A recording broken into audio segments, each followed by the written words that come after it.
Assalamualaikum warahmatullahi wabarakatuh.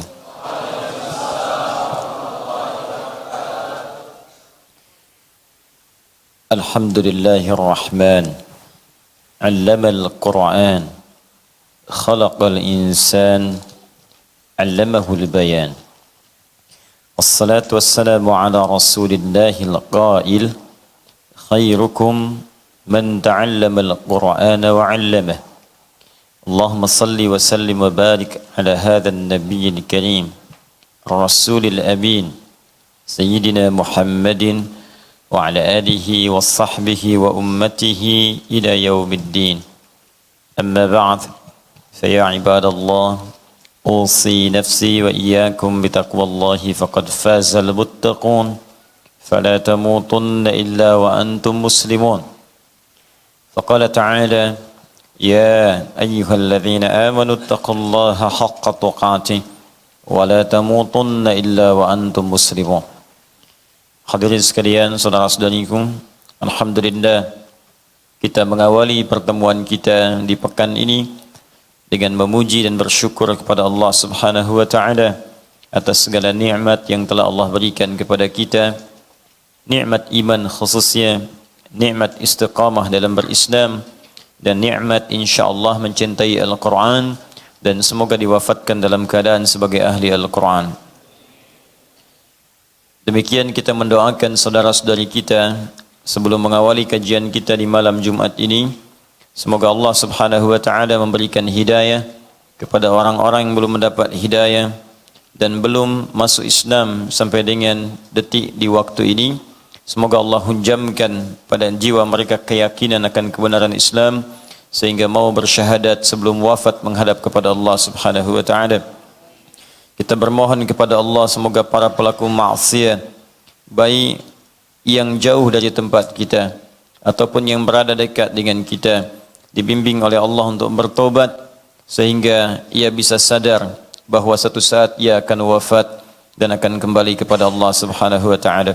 Semoga malam ini diberikan kita keberkahan oleh Allah yang melimpah dan insya-Allah diikhlaskan untuk mencari bekal dalam rangka mendapatkan ridha Allah Subhanahu wa taala. Kita akan teruskan kajian kita di malam hari ini untuk meneruskan mengkaji makna ayat-ayat Al-Quran, dan kita telah bahas muqaddimah pertama dan kedua tentang makna surah Al-Fatihah, dan telah kita uraikan di pertemuan yang lalu bahawa nama Al-Fatihah bukan sekedar nama yang kemudian diberikan untuk memberikan isyarat bahawa surah ini adalah sebagai pembuka dalam mushaf Al-Quran dari urutan surah 114 surah itu, juga bukan sekedar surah pertama yang dibacakan dalam salat ketika kita bertakbir dan membaca iftitah kemudian membaca surah dalam Al-Quran, tapi juga dinamakan Al-Fatihah. Al-nya juga bermakna istighraq, yaitu mencakup makna-makna istimewa yang sangat luas, komprehensif dan holistik. Banyak makna keistimewaannya. Bisa berarti asy-syifa, surah yang mengandung unsur pengobatan yang kesembuhannya langsung diberikan oleh Allah Subhanahu wa taala. Maka ketika diberikan nama asy-syifa, bukan sekedar kita ketahui, tapi fungsinya kita terapkan dalam kehidupan saat Allah ujikan sakit kepada diri kita. Maka bacakanlah surah ini seperti Nabi mengajarkan, seperti sahabat mempraktikkan dengan penuh keyakinan dan keimanan kepada Allah Subhanahu wa taala. Maka penyakit yang sulit pun dicontohkan langsung di masa Nabi itu bisa sembuh dengan izin Allah Subhanahu wa taala. Surah ini juga disebut dengan surah As-Salah atau surah Al-Hamdu, karena dengan bacaan surah ini dibenarkan solat seseorang, bahkan menjadi rahasia dalam solat ketika membaca surah ini. Seperti kita terangkan di pertemuan lalu, rahasia solat, rahasia Al-Fatihah, kenapa disebut dengan surah As-Salah, bahkan disebut dengan surah Al-Hamdu. Bukan sekedar surah ini dibacakan dalam solat saat kita berdiri, tapi ada rahasia yang tercantum dalam hadis qudsi ketika Allah menyampaikan, qasamtus salahu baini wa baina abdi ala nisfain wa li abdi ma sa'al. Aku telah bagi solat menjadi dua bagian, antara aku dengan hambaku masing-masing punya hak dan kewajiban. Kalau hambaku benar menunaikan kewajibannya, maka apapun yang dia minta saat solat itu aku akan kabulkan. Jadi fungsi salat itu bukan sekedar ibadah yang ditunaikan, tapi di situ ada janji Allah untuk mengabulkan doa-doa yang disampaikan. Karena itu dalam kitab-kitab fiqih, baik yang klasik, ya, klasik salafan dan kontemporer khalafan, yang dulu dan yang sekarang, as-salatu tu'na biha ad-du'a. Salat itu dipahami juga dengan doa. Jadi kalau Anda baca kitab-kitab fiqih, maka kalimat pertamanya as-salat fil lughati ad-du'a. Salat menurut bahasa maknanya doa. Kenapa disebut dengan doa? Karena semua bacaan-bacaan dalam salat itu isyarat dan isinya menunjuk kepada doa. Takbir sudah doa, iftitah doa. Ternyata Al-Fatihah pun doa, sampai kita mau salam isinya doa. Jadi kalau Anda banyak berdoa dalam salat, coba cek berapa banyak bagian yang dikabulkan. Nah, saat kita berdiri di Al-Fatihah itu ada hadis qudsi khusus akan mengabulkan apa yang kita minta jika benar bacaan Al-Fatihah kita. Dari mana taunya? Dari hadis qudsi yang kita bacakan di pertemuan lalu. Idza qala al-'abdu, saat hamba mulai membaca alhamdulillahi rabbil alamin, alhamdulillahi rabbil alamin, qala Allah azza wa jalla, langsung dijawab oleh Allah kalimat itu. Jadi jangan sampai kita memiliki gambaran saat membaca Al-Fatihah dalam salat itu hanya bacaan biasa, langsung dijawab oleh Allah. Karena itu amanat Nabi disebutkan dalam salah satu hadisnya, dirangkum oleh Al-Imam Muslim dalam kitabnya Sahih Muslim jilid yang pertama nomor hadis yang ke-8, dan dikutip oleh Al-Imam An-Nawawi dalam kitabnya yang kedua Al-Arba'in An-Nawawiyah dari 42 hadis, disebutkan pada hadis nomor kedua, dan dikhususkan oleh sementara ulama dengan satu jilid khusus saking pentingnya hadis ini dengan nama hadis Jibril. Maka dalam bagian bab itu ada pernyataan tentang ihsan. Mal ihsan? Kata Nabi, al-ihsanu an ta'budallaha ka'annaka tarah, fa illam takun tarahu fa innahu yarak. Engkau beribadah menyembah Allah, an ta'budallah. Engkau beribadah menyembah Allah. Kalimat ibadah an ta'budallaha ditafsirkan langsung oleh Al-Qur'an. Di antara makna ta'budallah, perintahnya bermakna u'bud, sembah Allah. Nah, kalimat sembah Allah itu ketika disebutkan dalam Al-Qur'an terkait dengan salat. Di mana ditemukannya? Quran surah ke-20 ayat ke-14. Innani anallahu la ilaha illa ana fa'budni. Saya Allah, kata Allah, tidak ada Tuhan selain Allah, sembah saya. Sembah saya. Di sini ada sifat uluhiyah untuk menuhankan Allah saja, ada sifat kita untuk menyembah Allah, ubudiyahnya hanya menyembah kepada Allah saja, bukan kepada yang lainnya. Fa'budni, kata Allah, sembah saya. Bagaimana menyembah Allah itu? Wa aqimis salata li dzikri. Fa'budni wa aqimis salah. Sembah saya, dan cara menyembah saya lakukan lewat salat. Ketika Allah mengatakan sembah saya lewat salat, anta'budallaha, engkau menyembah Allah kapan? Lewat salat. Karena itu dalam salat kita menyembah Allah dengan mengucapkan kami menyembahmu ya Allah. Dalam bahasa Arab kami menyembah na'bud, hanya kepadamu iyyaka. Maka kita katakan iyyaka na'bud, ya Allah, sekarang kami sedang menyembahmu. Apa yang terjadi ketika menyebutkan kalimat tadi?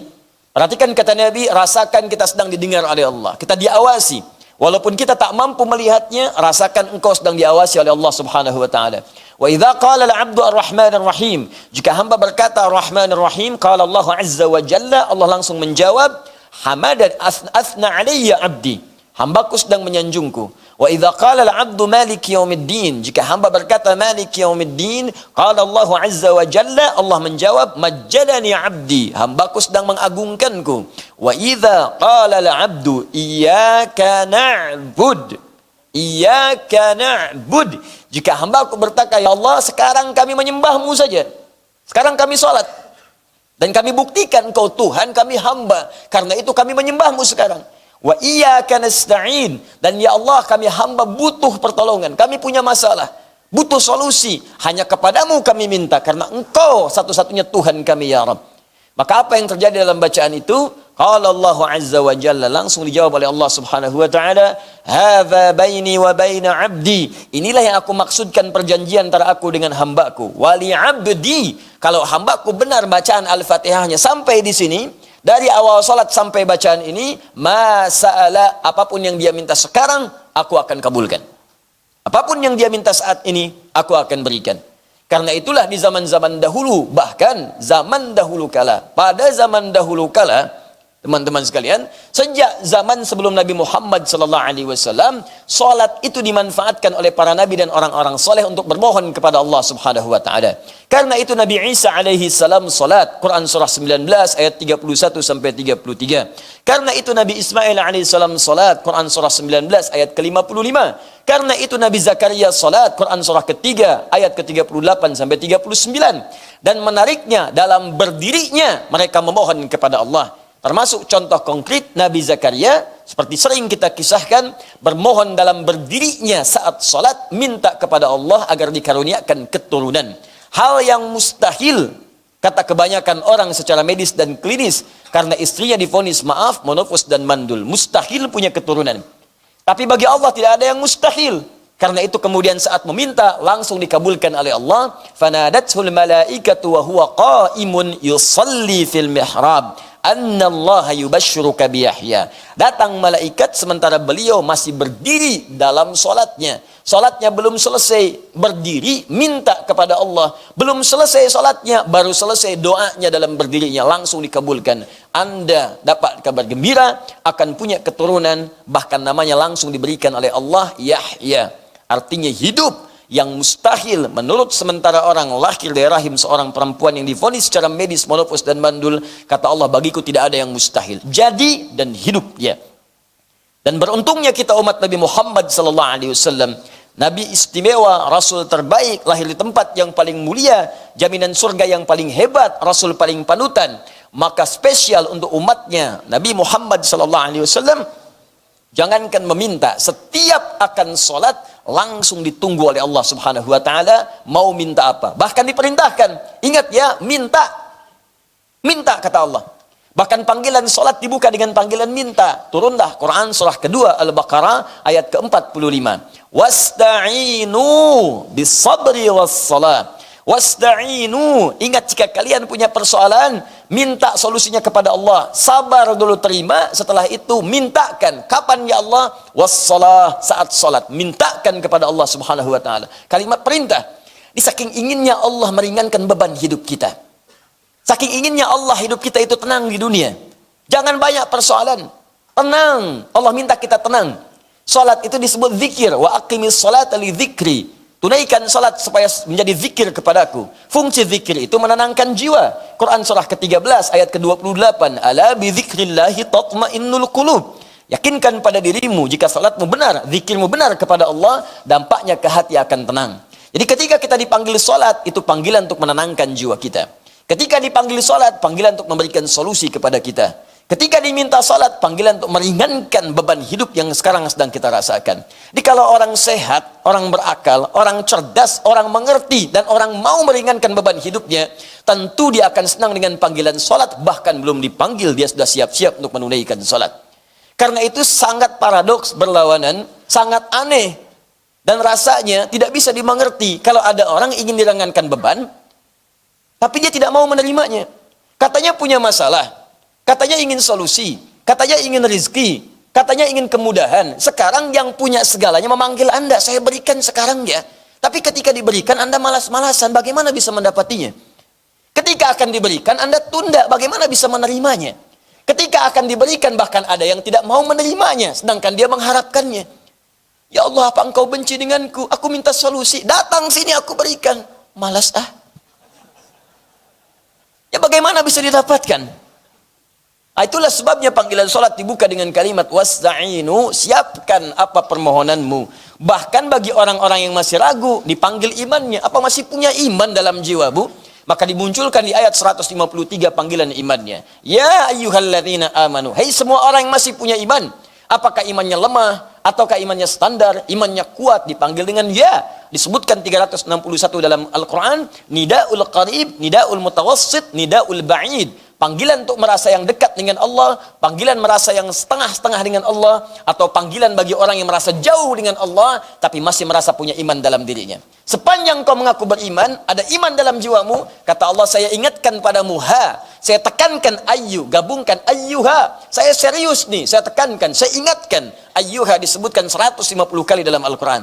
Sepanjang kamu masih punya iman, besar, kecil, tua, muda, kaya, cukup, saya nggak peduli. Alladzina disebutkan 1080 kali dalam Al-Quran. Semua pemilik iman tanpa kecuali. Sepanjang masih punya iman, ista'inu bis sabri was salah. Ya ayyuhalladzina amanu ista'inu bis sabri was salah. Maka imanmu akan menuntun engkau minta solusi kepada Allah lewat salat.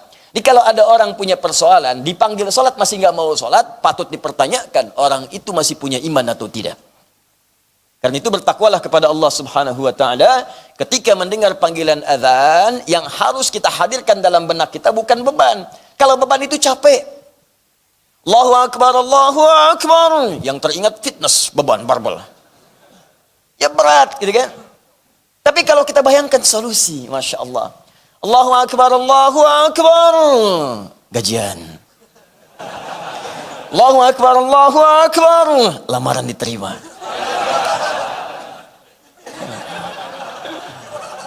Allahu Akbar, Allahu Akbar. Tender menang. Allahu Akbar, Allahu Akbar. Besok akad. Masya Allah. Malam lamaran, subuh akad. Kalau semuanya begitu enak. Dan semua hal yang disebutkan tadi namanya falah. Falah, kemenangan, kedamaian, kebahagiaan, ketentraman, kejayaan, falah. Hayya 'alas shalah. Kenapa salat? Hayya 'alal falah. Ayo dapat. Jadi kalau yang kebayang semua itu demikian, itu enak. Di salat itu bukan beban. Nikmat gitu. Jadi baru mendengar suara itu langsung bangun. Ya Allah, solusi ini datang. Ya Allah, ini yang aku butuhkan. Ya Allah, aku tunggu-tunggu dari subuh tadi. Sekarang rupanya tiba. Ya Allah, aku tunggu-tunggu dari malam tadi, ya Allah. Tapi kenapa aku nggak dengar azan, ya Allah? Ketiduran rupanya. Nah, jadi kalau sudah seperti itu, orang-orang beriman itu akan menghafalkan waktu sholat. Hafal dia waktu salat supaya merencanakan besok mau minta apa, nanti mau minta apa, hafal. Makanya ciri orang beriman ketika disebutkan di Quran surah keempat An-Nisa ayat 103. Itu bukan sekedar dia senang salat dan pasca salat dia mengingat Allah, tapi dia juga mengetahui waktu-waktu salat. Fa idza qadaytumus salata fadhkurullah. Maka jika engkau telah selesai menunaikan salat, segera bergegas zikir kepada Allah. Ingat Allah, ingat Allah. Itu ciri keberhasilan salat kita. Qiyaman wa qu'udan wa 'ala junubikum. Baik Anda dalam keadaan berdiri, sedang buru-buru, jangan menghilangkan zikir. Assalamualaikum warahmatullah. Assalamualaikum warahmatullah. Buru-buru, taksinya sudah menunggu sambil keluar astaghfirullah, astaghfirullah, astaghfirullah. Allahumma antas salam wa minkas salam tabarakta ya dzal jalali wal ikram. Mau kemana Pak? La ilaha illallah wahdahu la syarika lah. Lahul mulku alhamdu yuhyitu ala kulli syai'in qadir. Masuk. Kuningan Pak. Jalan. Enak gitu. Ada kesempatan duduk, tunggu sampai syuruk, tunaikan salat. Tak ada kesempatan sulit di rumah sakit, tidak ada masalah. Rumah sehat, tidak ada persoalan. Sambil berbaring, zikir, zikir, zikir. Wa 'ala junubikum. Fa idza tuma'nantum fa aqimus shalah. Hati tenang, suasana nyaman, tunaikan salat dengan enak. Innas salata kanat 'alal mu'minina kitaban mawquta. Sungguh salat itu bagi orang-orang yang punya iman. Waktunya jelas ditentukan. Demikian terjemahan di mushaf. Tapi kalau Anda baca dengan ilmunya balaghah, maka kalimatnya akan berubah. Sungguh orang yang punya iman itu akan tahu baginya jelas waktu salat. Kalimat singkatnya, orang beriman itu akan kenal, tahu, hafal waktu salat. Jadi kalau Anda tahu, misalnya dalam kehidupan dunia saja, besok mau gajian, siap-siap Anda. Besok di kantor gajian jam 7, telat 5 menit, gagal, tunggu besok hari lagi. Pertanyaan saya, kalau ada ketentuan demikian, gajian jam 7, telat 5 menit, tunggu besok lagi. Datang jam berapa ke kantor? Jam 6, jam 5 sebelum subuh berangkat, booking. Sama satpamnya, kalau belum saya datang jangan buka. Ya, udah minta duluan. Jadi sekarang Allah panggil kita. Kalau kita paham itu semua kemuliaan untuk kita, kita booking dari sekarang. Ya Allah, insya Allah saya akan datang. Ya Allah, berikan kesempatan untuk bangun. Dan rahasia terbesarnya ketika kita menunaikan salat, maka di situ kemudian ada jawaban-jawaban. Di antaranya kemuliaan Al-Fatihah. Hanya persoalannya, apakah semua yang membaca Al-Fatihah, khususnya dalam salat, umumnya dalam bacaan-bacaan untuk menerapkan fungsi Al-Fatihah sebagai asy-syifa, misalnya obat, ya kan? Sebagai fungsi-fungsi lain yang telah kita sebutkan dahulu, Al-Kafiyah, Asy-Syafiyah, As-Salah, Alhamdu, Asasul Quran, Ummul Kitab, apakah semua yang baca Al-Fatihah akan mendapatkan keistimewaan ini? Ini pertanyaan besarnya, karena tidak sedikit orang yang membacakan itu, bahkan berdoa dalam salatnya, dia tidak mendapati apa yang telah dijanjikan. Apakah Allah di sini belum mengabulkan doanya, atau persoalannya dia sendiri yang kemudian tidak tepat memahami dalam bacaan Al-Fatihahnya? Karena itulah kita akan jawab itu dalam kajian saat ini untuk bisa mendalami rahmatullah apa yang kita bisa dapati, dan nanti cara kita mengamalkan Al-Fatihah itu sesuai dengan apa yang kita dapatkan dari informasi Nabi sallallahu alaihi wasallam yang diteruskan lewat para ulama-ulama kita. Maka siapkan hati kita. Kita mulai dengan bagian yang pertama, Bismillahirrahmanirrahim.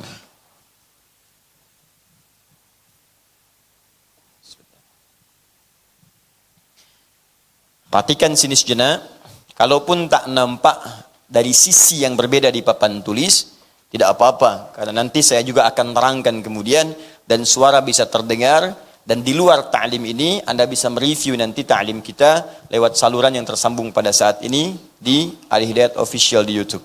Sekarang mari kita perhatikan baik-baik, teman-teman sekalian. Fokus sini. Saya tuliskan Bismillahirrahmanirrahim.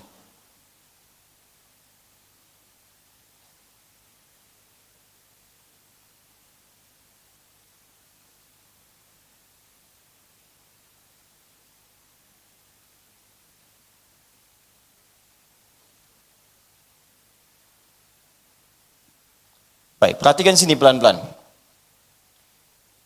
Saya ingin tegaskan satu hal yang sangat penting.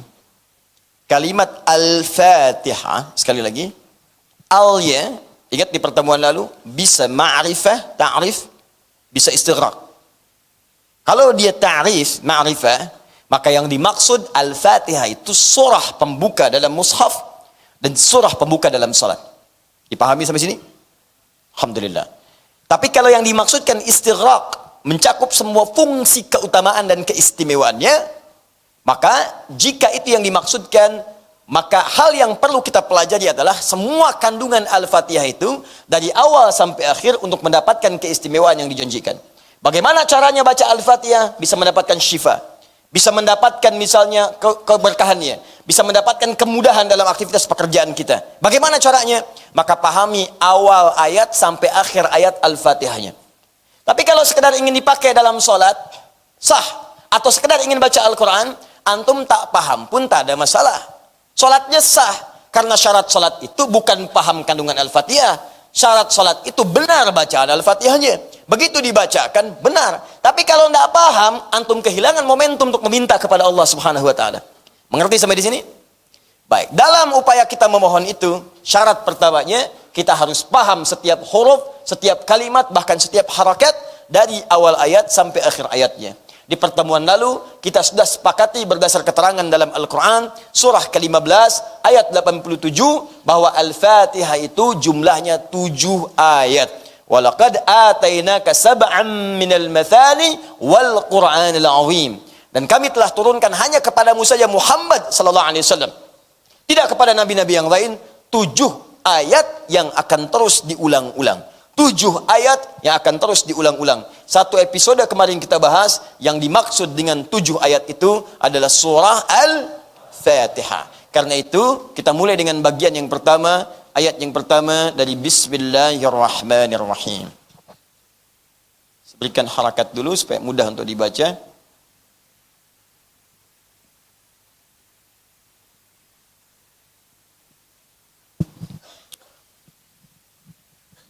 Kita akan belajar bacaan bismillah ini dengan 3 klasifikasi. 3 pembahasan. Pembahasan pertama terkait dengan makna. Apa maknanya Bismillahirrahmanirrahim? Dan saya mohon nanti bersabar belajarnya, karena saya tidak akan terjemahkan.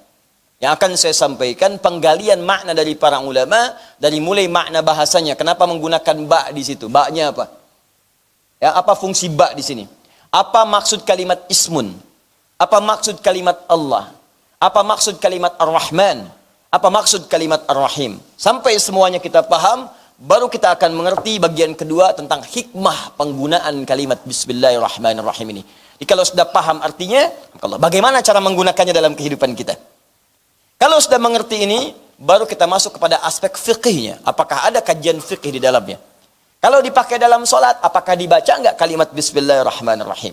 Kalau di luar solat, bagaimana cara baca kalimat ini? Apakah dalam solat dijaharkan Bismillahirrahmanirrahim, ataukah silencer? Atau tidak dibaca sama sekali? Atau dibaca misalnya yang pertama, selanjutnya tidak? Kalau di luar salat bagaimana bacaannya? Apakah harus lengkap? Mau makan, minum, Bismillahirrahmanirrahim. Atau boleh disingkat, Bismillah misalnya. Seperti apa gambarannya? Itu aspek fikihnya. Ya, sepakat sampai di sini? Sepakat, tidak sepakat, tetap saya bahas tiga itu. Ya, saya mulai memperkenalkan dulu pembuka dari kitab ini, Tafsir Al-Quranil Azim, li al-Imam Ibnu Katsir rahimahullah. Nanti kalau terkait dengan aspek hukum, saya bawakan kitab yang lain. Saya ambil contoh misalnya kitabnya Syekh Ali As-Sabuni, ya, Syekh Ali As-Sabuni, Tafsir Ayatul Ahkam, Tafsir Rawa'i'ul Bayan fi Tafsiri Ayatul Ahkam. Terperinci semua di situ.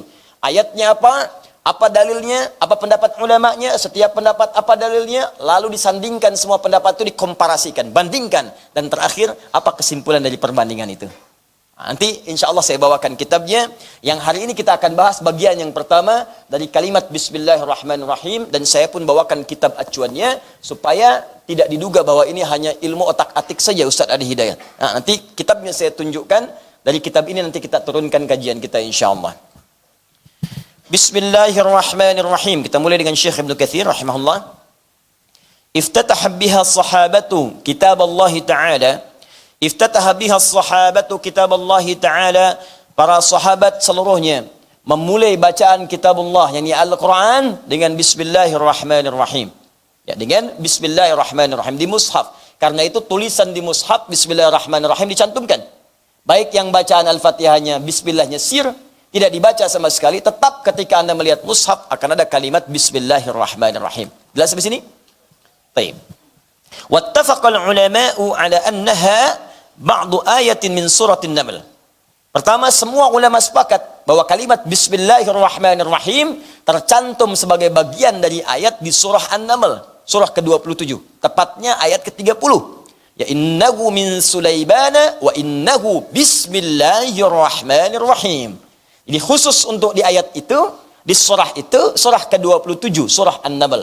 Ingat kalau disebutkan surah Al-Quran, saya sudah pernah mengajarkan, jangan bacakan dengan terjemahannya. Karena ini termasuk bagian dari kalimat-kalimat dalam syariat yang harus dibacakan dengan Arabnya.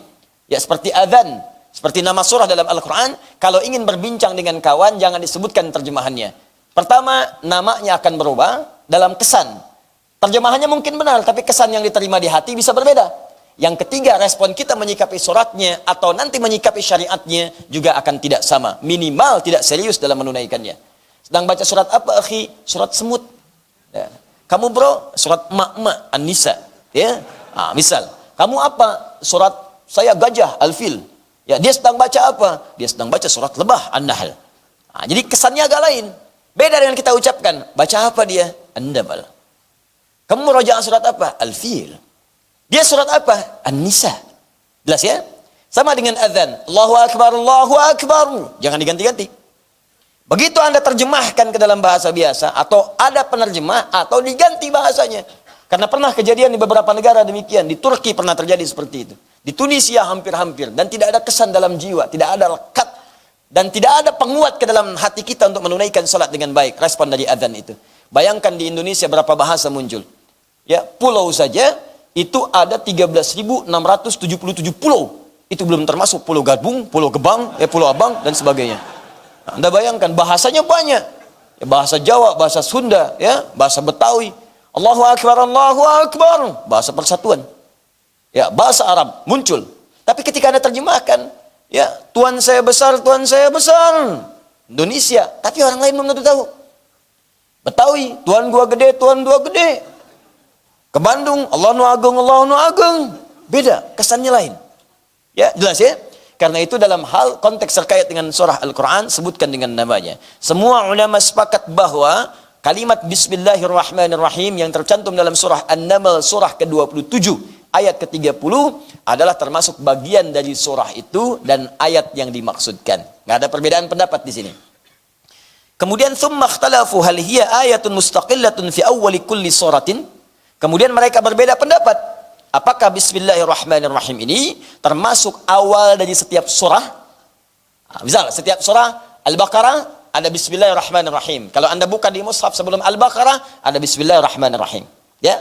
Sebelum Ali Imran ada Bismillahirrahmanirrahim. Sebelum An-Nisa ada Bismillahirrahmanirrahim. Cuma satu surah yang tidak dibuka dengan Bismillahirrahmanirrahim, yaitu surah ke-9 namanya surah At-Taubah atau surah Al-Bara'ah. Jadi hanya satu surah yang tidak dibuka dengan Bismillahirrahmanirrahim. Sebagian ulama mengatakan walaupun tidak ada di situ, tapi Allah kemudian menyantumkannya di An-Naml ayat ke-30. Di jumlah Bismillahirrahmanirrahim tetap 114 jumlahnya. Ya, semua 113 selain Al-Bara'ah, tapi kemudian ditetapkan di An-Naml ayat ke-30. Innahu min Sulaiman wa innahu Bismillahirrahmanirrahim. Maka jumlah Bismillahirrahmanirrahim dalam Al-Quran, dalam mushaf semuanya 114. Jelas? Kenapa Ustaz tidak dibuka Al-Bara'ah At-Taubah dengan Bismillahirrahmanirrahim? Karena Bismillahirrahmanirrahim itu kalimat penuh dengan ungkapan kasih sayang. Janji-janji kebaikan. Ada kemuliaan, ada lemah lembut di dalamnya. Ada sifat Allah yang sangat memerhatikan.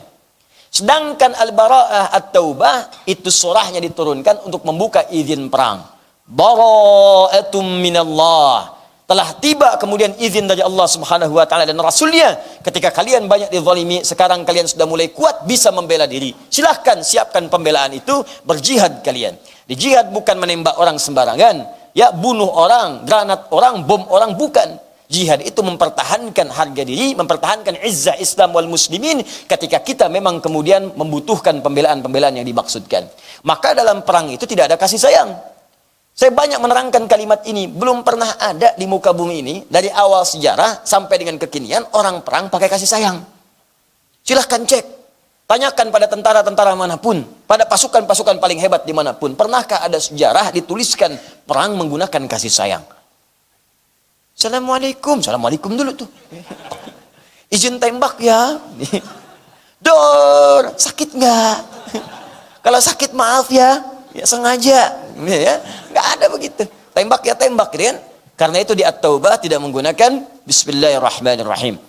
Jadi yang pertama ada perbedaan pendapat di kalangan para ulama tentang apakah Bismillahirrahmanirrahim dalam setiap awal surah itu termasuk bagian dari surah itu atau tidak. Jelas ya? Kemudian au min kulli suratin kutibat fi awwaliha wa annaha ba'du ayatin min kulli suratin au annaha kadzalika fil Fatihah. Atau Bismillah itu termasuk bagian dari Al-Fatihah saja. Kalau tadi setiap surat ya, awal surat, awal surat, awal surat. Atau Bismillahirrahmanirrahim ini bagian dari surah Al-Fatihah saja, yang lainnya tidak. Maksudnya bukan bagian dari surah Ali Imran, bukan bagian dari surah Al-Baqarah, bukan bagian dari surah An-Nisa dan seterusnya. Tapi dia bagian khusus dari surah Al-Fatihah. Jadi yang pertama bagian dari setiap surah. Jelas? Yang kedua hanya Al-Fatihah saja. Yang ketiga, au annaha kadzalika fil Fatihah duna ghairiha au annaha innama kutibat lil fasli la annaha ayatun ala aqwalil ulama salafan wa khalafa. Yang ketiga, ataukah Al-Fatihah itu bukan bagian dari Al-Fatihah? Maaf, ataukah Bismillahirrahmanirrahim itu bukan bagian dari Al-Fatihah dan bukan bagian dari semua setiap surah, tapi dia ayat khusus yang diturunkan untuk memisahkan antara satu surah dengan surah yang lainnya. Ingat, ada 3 bagian. 1, bagian dari semua surah. Yang kedua, hanya Al-Fatihah saja. Bukan bagian dari surah-surah yang lain. Bukan bagian dari Al-Baqarah, bukan bagian dari Ali Imran sampai An-Nas. Dia hanya bagian dari Al-Fatihah saja. Yang ketiga, dia bukan bagian dari Al-Fatihah, bukan bagian dari setiap surah, tapi dia satu ayat sendiri yang diturunkan oleh Allah untuk memisahkan antara surat satu dengan surah yang lainnya. Di sini nanti ada detail pendapat dari para ulama. Apa pendapat mereka? Bagaimana kemudian dalil-dalilnya? Itu nanti kita akan rincikan di kitab terkait dengan ayat-ayat hukum, kitabnya Rawai'ul Bayan fi Tafsiri Ayatil Ahkam. Ya, di situ nanti akan memuat pendapat-pendapat para ulama dengan detil dan lengkap insyaallah. Ini pembuka dari Al-Imam Ibnu Katsir. Nah, sekarang yang kita bahas karena bagian fikih bagian yang ketiga, kita masuk pada bagian yang pertama tentang makna bismillahirrahmanirrahim dulu, terlepas dari perbedaan pendapat dari para ulama tentang kedudukan dan bacaan-bacaannya. Namun mereka sepakat bahwa kalimat bismillahirrahmanirrahim adalah kalimat pembuka dalam mushaf dan termasuk tertuliskan dalam surah Al-Fatihah. Sepanjang ada dalam kalimat surah Al-Fatihah, maka kita bahas setiap hurufnya dari awal sampai akhirnya, termasuk yang dituliskan oleh Al-Imam Ibnu Katsir rahimahullah. Paham sampai di sini? Baik, maka bagian yang pertama, bismillahirrahmanirrahim. Apa yang dimaksud dengan huruf ba di sini? Satu, saya mohon izin tadi menyampaikan dengan cepat, sekarang saya akan lambatkan.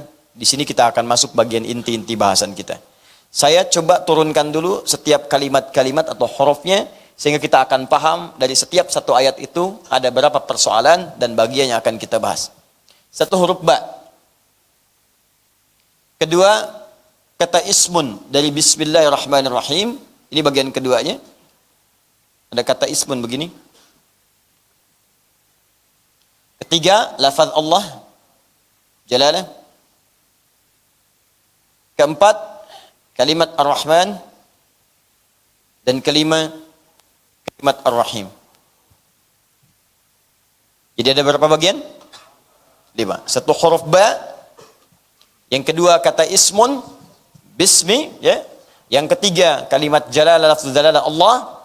Yang keempat Ar-Rahman, Allah. Dan yang kelima Ar-Rahim. Kita masuk bagian yang pertama, mengenal makna huruf ba dalam kalimat bismillahirrahmanirrahim. Apakah sekedar disebutkan cukup diterjemahkan dengan menyebut nama Allah yang Maha Pengasih lagi Maha Penyayang, ataukah ada makna lain yang sangat luas dan dalam di balik huruf ini? Patokan kita kitabnya. Jadi saya setiap akan menerangkan kaidah, saya bawa kitab supaya Anda paham bahwa apa yang akan kita bahas punya argumentasi dan pertanggungjawaban yang jelas secara ilmiah. Ini kitabnya.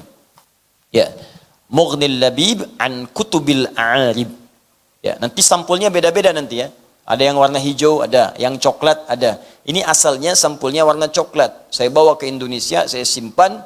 Ternyata ada rayap. Ya, masya Allah, rayap pun senang ke kitab. Anda bayangkan, masa antum yang bukan rayap nggak senang kitab? Ya, jadi masya Allah saya lihat, wah kena rayap, rayap senang kitab. Dia makan tuh kitabnya dengan kertas-kertasnya. Ya. Masa antum kemudian yang diberikan risalah untuk menyembah Allah dalam keadaan yang sempurna tidak senang dengan isi kitab? Ya, Mughnil Labib an Kutubil A'arib karya Ibnu Hisham Al-Ansari. Di kitab ini keistimewaannya akan diterangkan semua makna huruf dari alif sampai ya. Apa makna alif? Ada berapa makna? Apa makna ba? Ada berapa jenis ba dalam Al-Quran, dalam hadis yang digunakan orang Arab? Ada berapa jenis semuanya? Dan nanti ketika menemukan itu, Anda akan paham ketika menerjemahkan Al-Quran. Begitu baca Quran, oh, ba ini maksudnya ini. Oh, ba yang ini maksudnya ini. Sekarang pertanyaannya, ada berapa jenis ba di dalam kalimat bahasa Arab? Dan dari sekian jenis itu, ini kalimat ba di Bismillahirrahmanirrahim masuk ke dalam kategori yang mana? Misal, kalau ada 14, kalau ada 13, kalau ada 10 jenis huruf ba, yang satu ini di antara 10 masuk ke dalam hukum yang mana? Demikian kemudian kita akan memahami dan menerapkannya dalam kajian Al-Fatihah itu. Sekarang, kapan kita akan bacakan kitab ini? Setelah menunaikan salat Isya berjamaah, insyaallah. Subhanakallahumma wa bihamdika asyhadu an la ilaha illa anta astaghfiruka wa atubu ilaik. Assalamualaikum warahmatullahi wabarakatuh. Assalamualaikum warahmatullahi wabarakatuh.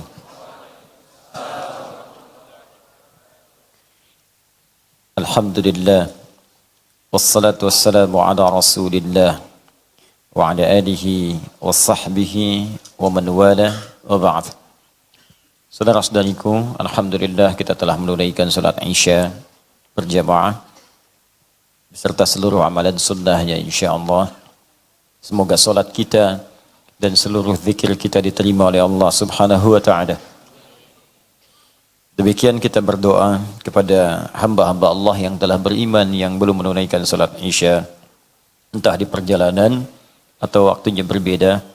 Kita berdoa semoga juga diberikan kesempatan untuk menunaikan salat Isya dengan khusyuk Dan mudah-mudahan sekali lagi para pelaku maksiat bisa bertobat dan kembali berhijrah untuk mendekat kepada Allah dan Rasulnya.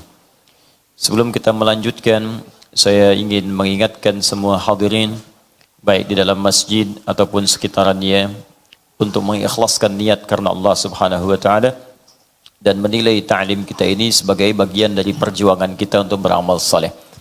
Kalau seperti itu, insya Allah cara kita berta'limnya akan lebih ringan. Saya tadi coba mengamati beberapa bagian ikhwah, ada yang berdiri, ya bukan di dalam bahkan di luar. Ya ada beberapa mungkin bagian-bagian yang mesti berjuang.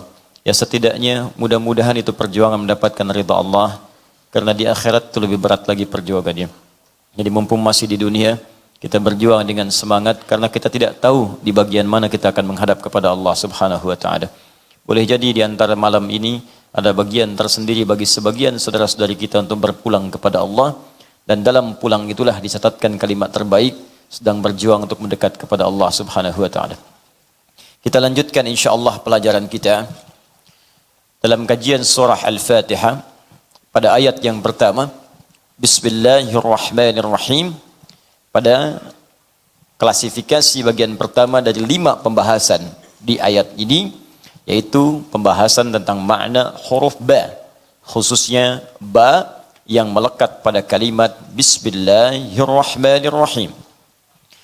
Apa saja fungsi ba itu, khususnya dalam penggunaan huruf ini di bahasa Arab. Saya ingin bedakan, kita sedang tidak bicara ba dalam bahasa Latin. B dengan A dibaca ba, B dengan I dibaca bi, B dengan U dibaca bu, ya. B dengan O dibaca bo, ba, bi, bu, bo, ya. Kemudian itu tidak kita uraikan. Yang kita uraikan adalah huruf ba dalam penggunaan dan pengucapannya di lisan orang-orang Arab. Seperti apa makna yang dimaksudkan? Karena itu kita akan kembali kepada karya ulama-ulama kita yang menyampaikan tentang makna-makna huruf dan kalimat dalam bahasa Arab. Saya kembali ingatkan, kita akan gunakan kitab yang sangat populer. Jadi kajian para tulabul ilmi, penuntut ilmu dari masa dulu hingga masa kini, yaitu kitab Bughlil Labib an Kutubil A'arib karya Ibnu Hisham Al-Ansari. Ini ulama besar, banyak kitabnya, dan kitabnya juga banyak diburu, dan Masya Allah kitab-kitabnya juga sangat bervariasi di bidang-bidang yang berbeda-beda, tidak hanya di satu ragam ilmu saja. Ini kita akan masuk langsung pada pembahasan huruf ba. Ya, kalau saya bahas dari huruf alif itu menghabiskan 167 halaman tersendiri. Baru huruf alif 167 halaman. Ya.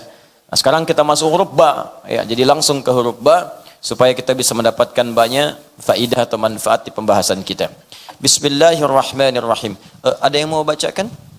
Silahkan. Ini masih asli insyaallah, enggak saya apa-apakan, masih bahasa Arab, ya. Ya. Dan tanpa harokat, ya, tanpa harokat. Jadi asli ini insyaallah, ya. Harful ba, huruf ba. Ya, harful ba, huruf ba. Saya terangkan sebentar. Tulisannya, teman-teman sekalian, ini seperti ini, ba. Tapi kalau kita ingin munculkan aslinya, begini kemudian diucapkannya, al-ba, huruf ba. Dah hamzahnya. Ya, harful ba, huruf ba. Ingat, dibaca dengan ditulis itu beda. Dituliskan begini, satu saja. Seperti ini. Tapi dibacanya begini. Ba. Tulisannya begini. Kenapa penting saya terangkan ini? Kita akan kembali kepada faidah membaca ayat Al-Quran. Setiap huruf dalam ayat Al-Quran itu tidak diberikan pahala berdasarkan tulisannya. Ingat, tapi bacaannya. Bukan tulisan, tapi bacaan. Kembali ke hadis Nabi, di hadis riwayat At-Tirmidzi. Nama aslinya Muhammad bin Isa At-Tirmidzi. Ya, nomor hadis 2910. Man qara'a harfan min kitabillah. Siapa yang bisa membaca, siapa yang bisa membaca satu huruf saja dari kitab Allah, bukan menulis, membacakannya, ya, falahu 10 hasanat, maka setiap huruf yang dibacakan itu dia mendapatkan 10 nilainya, 10 kebaikan. Walam aqul alif lam mim harfun. Saya tidak katakan alif lam mim kata Nabi satu huruf. Walakin alifun harfun, lamun harfun, mimun harfun. Walikulli harfin asyru hasanat. Tapi alifnya satu huruf, lamnya satu huruf, mim satu huruf. Setiap hurufnya 10 kebaikan. Kalau Anda lihat tulisan, Anda akan menyimpulkan bahwa alif lam mim itu adalah 3 huruf. Kalau lihat tulisan, simbol. Alif, lam, kemudian mim. Hitung. 1, 2, 3. Berapa huruf? 3 huruf. Kemudian Anda akan kalikan. Setiap hurufnya berapa? 10. 3 kali 10 berapa? 30. Orang akan hitung ini 1, 2, 3 kali 10. Ingat, Al-Quran beda. Kalau amalan lain, salat dan lainnya misalnya umumnya standar selesai dikerjakan dapat 10. Salat misalnya, dikerjakan selesai dapat 10. Paling minimal, kalau sendirian. Apa dalilnya Ustaz? Quran surah ke-6 ayat 160. Ya, Quran surah ke-6 ayat 160. Man jaa'a bil hasanati falahu asyru amthaliha. Siapa yang mengerjakan 1 kali kebaikan, setiap 1 itu nilainya 10. Hasanah, 1 kebaikan yang punya pahala disebut hasanah. Salat disebut hasanah dalam Al-Quran. Quran surah ke-11 ayat 114. Aqimis salata tarafain nahar wa zulafan minal lail innal hasanati yudhibnas sayyiat. Tunaikan salat itu. Ya, dari mulai siang sampai malam sampai ke subuh, tunaikan semuanya. 5 waktu itu. Awas hati-hati. Sungguh salat-salat itu disebut dengan hasanat. Setiap Anda kerjakan salat punya hasanah itu, selain punya pahala, dia bisa menggugurkan dosa-dosa kecil sepanjang bukan dosa besar. Salat disebut dengan hasanah. Setiap satu hasanah 10. Karena itu kalau Anda sholat sendirian, selesai sholat dapat 10 pahalanya.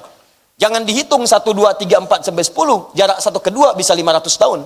Kalau Anda berjamaah dapat 27. Kalau Anda ke masjid baru datang belum sholat dapat 25. Baru datang, baru di hadis Muslim, baru datang ke masjid dengan niat sholat, baru datang 25. Jarak satu keduanya 500 tahun. 2 ketiga 500 tahun. 3 ke 4 500 tahun. Sampai 25. Baru datang. Kalau gitu saya datang aja Ustaz, besok balik lagi. Salat sendirian di rumah dapat 10, saya baru datang ke masjid 25. Dengan niat salat, kalau datang niat balik lagi nggak dapat apa-apa. Tapi Al-Quran beda, tidak dihitung selesai baca dapat 10, tidak. Setiap hurufnya Anda bayangkan, setiap huruf. Jangan diartikan Anda baca Bismillahirrahmanirrahim 10, tidak. Hitung berapa jumlah hurufnya. Tapi kebanyakan orang menghitung itu bukan dari bacaannya. Kan Nabi katakan walam akul, saya nggak katakan kata-katanya, bukan tulisannya. Kalau tulisannya begini 1, 2, 3. Tapi kalau bacaannya kata-katanya, maka ngukurnya menggunakan ilmu arud. Dalam ilmu arud, setiap yang ditulis jangan dilihat tulisannya, tapi lihat bacaannya. Di ilmu arud ada 16 rumus disebut dengan bahar. Jadi kalau Anda tuliskan alif lam mim, tulisannya seperti ini. Alifun. Ada berapa huruf lagi? 3. Dari 1 ini aja ada 3 kali 10. Masya Allah. Ini huruf apa? Belum selesai. Hamzah. Dari sini saja Hamzah. 1, 2, 3, 4. Sudah 4 huruf. Dari sini saja haun. 3 huruf. Ha. 1, 2, 3. Belum selesai. Ternyata rumus ini nanti disebutkan dalam Al-Quran surah kedua ayat 261. Orang yang selalu hitung-hitungan dalam beramal akan diberikan sesuai dengan hitungannya. Tapi setiap orang yang mengerjakan karena Allah tanpa pernah berhitung, wallahu yudha'ifu liman yasha' wallahu wasi'un alim. Allah akan berikan tanpa batas dengan kadar kekuatan pengetahuan Allah terhadap kadar keikhlasan orang yang beramal itu. Jadi kalau mengerjakan apapun termasuk infak, jangan pernah kita berhitung.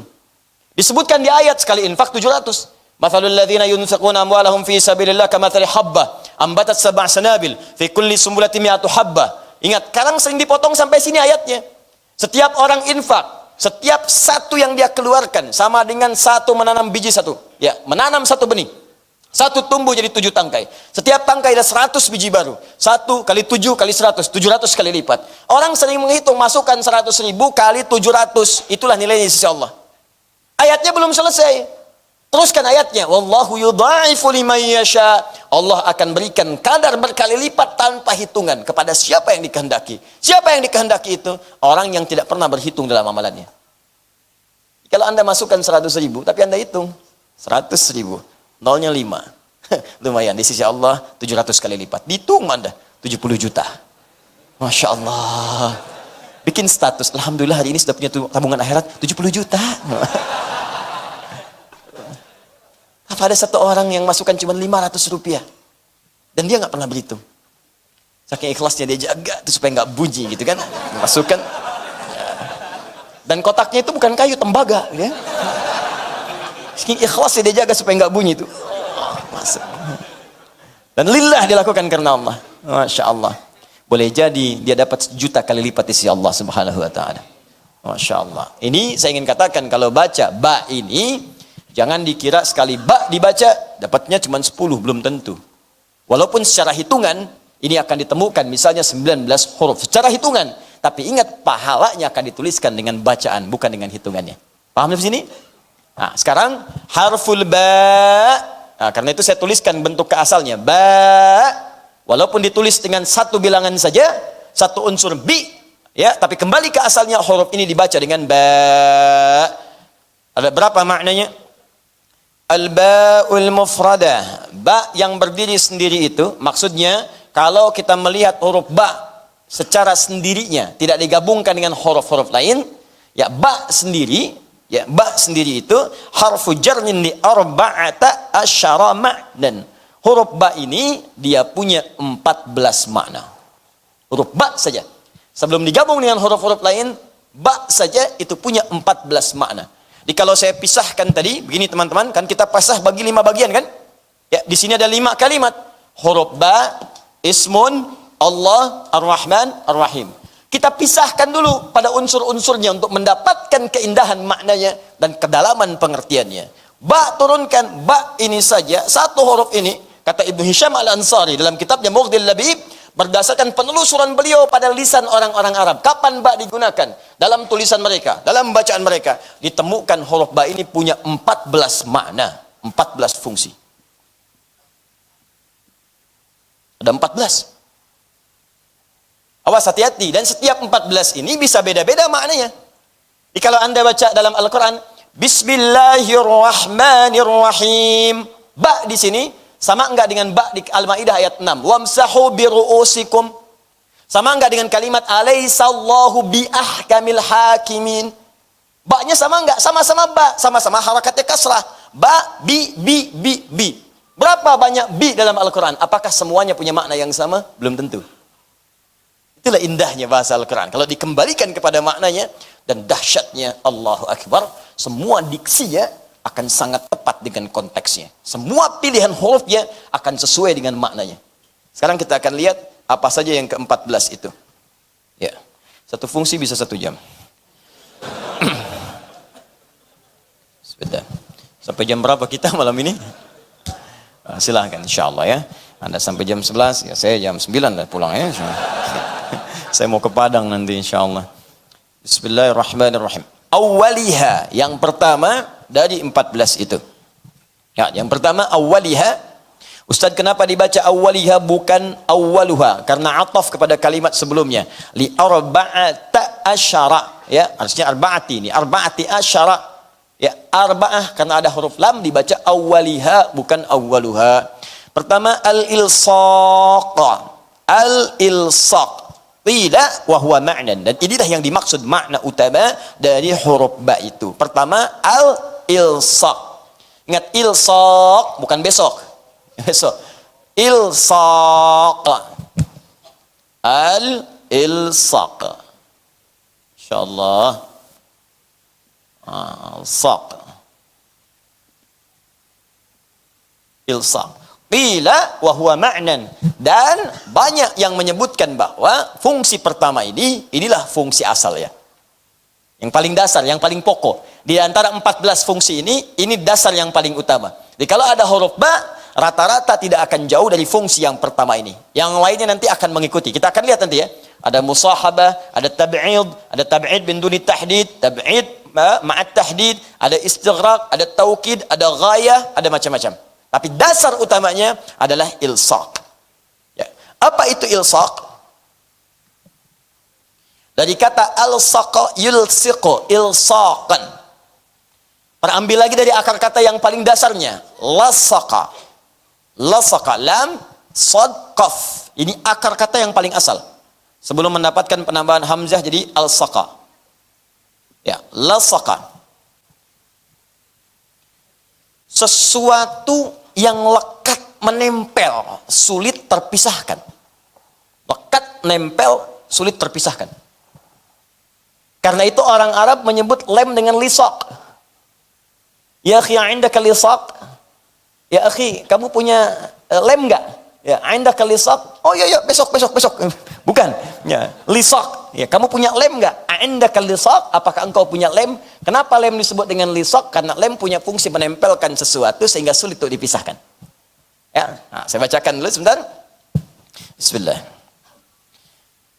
Wa huwa ma'nan la yufariquha, falihadza iqtasara alaihi Sibawayh. Sibawayh itu orang paling hebat, master di ilmu nahwu, ya, master di ilmu nahwu, gramatikal bahasa Arab. Di gramatikal bahasa Arab itu punya 4 turunan ilmu yang penting. Satu nahwu, ingat, yang kedua saraf, yang ketiga nanti saraf ada 12 lagi. Ketiga nanti balaghah. Balaghah punya 3 cabang ilmu lagi. Ma'ani, bayan, badi'. Yang keempat arud. Arud punya 16 cabang ilmu lagi disebut dengan bahr nanti namanya. Ya, di nahwu nanti ada banyak turunan kitab. Dasarnya nanti ada jurumiyah misalnya. Ya, karangan As-Sunhaji. Ya, al-kalamu wal lafzul mufidu. Ya, al-kalamu wal lafzul murakkabul mufidu bil wad'i wa aqsamu thalathatun ismun wa fi'lun wa harfun wa amma al-ismu wa kalimatun dalat ala ma'nan fi nafsi wa lam tuqtaran bi zamanin wad'an. Itu jurumiyah, dasar nanti sampai masuk ke imriti, sampai masuk ke alfiyah.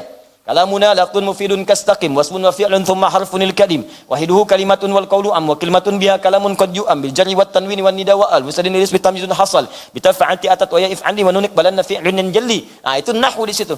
Dalam penemu ilmu nahwu yang paling dahsyat, ya, itu asalnya kembali nanti kepada Al-Quran, dasar-dasarnya dikeluarkan nanti. Yang paling faqih di zaman Nabi diantaranya dari sekian banyak sahabat-sahabat Nabi, diantaranya sahabat Ali bin Abi Thalib, nanti diinisiasikan kepada Abil Aswad Ad-Duali, diteruskan kepada Khalil bin Ahmad Al-Farahidi, nanti kemudian dikembangkan sampai munculnya masa Sibawayh. Sibawayh itu pakar ilmu nahwu yang namanya melampaui batas sejarah kehidupannya. Usianya sangat muda, bahkan wafat dalam usia yang sangat belia, sekitar 37 tahun. Itu pakar bahasa Arab. Dan asalnya menjadi pakar karena ketidakmampuannya mengucapkan bahasa Arab dengan benar. Ini bukan orang Arab. Kan orang Arab, orang Parsi. Ya, kalau kita sekitaran sekarang Iran, Irak, dia datang kemudian ke Arab, ikut halaqah. Begitu baca kalimat, salah harakat. Begitu salah itu, salah. Oleh gurunya dikatakan, sebelum ikut majlis, belajar dulu bahasa Arab dengan benar. Supaya bisa baca dengan benar. Langsung dipatahkan penanya oleh beliau. Ya, bukan sekedar patah, sengaja patah. Dasar guru, ya, bukan. Bukan amarah begitu, bukan. Tapi beliau berazam di hadapan gurunya, saya tidak akan datang lagi ke tempat ini, saya patahkan dulu pena saya sebelum saya mampu menguasai bahasa Arab dengan baik. Itu caranya. Keluar beliau belajar bahasa sampai jadi pakar di bidang bahasa, mengalahkan guru yang tadi kemudian mendebat beliau itu. Atau membetulkannya. Jadi kalau ada kalimat-kalimat guru demikian, ditafsirkanlah ke arah yang positif.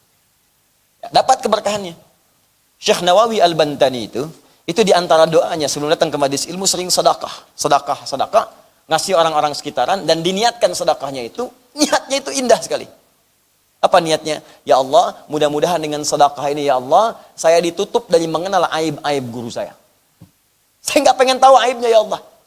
Ya sedekah sebelum datang, supaya tidak disibukkan untuk mencari kesalahannya, supaya tidak disibukkan untuk menafsirkan segala kekurangannya. Pokoknya udah, saya nggak mau tahu, pengen kebaikannya aja. Karena itu tidak pernah beliau belajar kepada setiap guru kecuali mendapatkan manfaat ilmunya, dan tidak pernah kenal kekurangannya.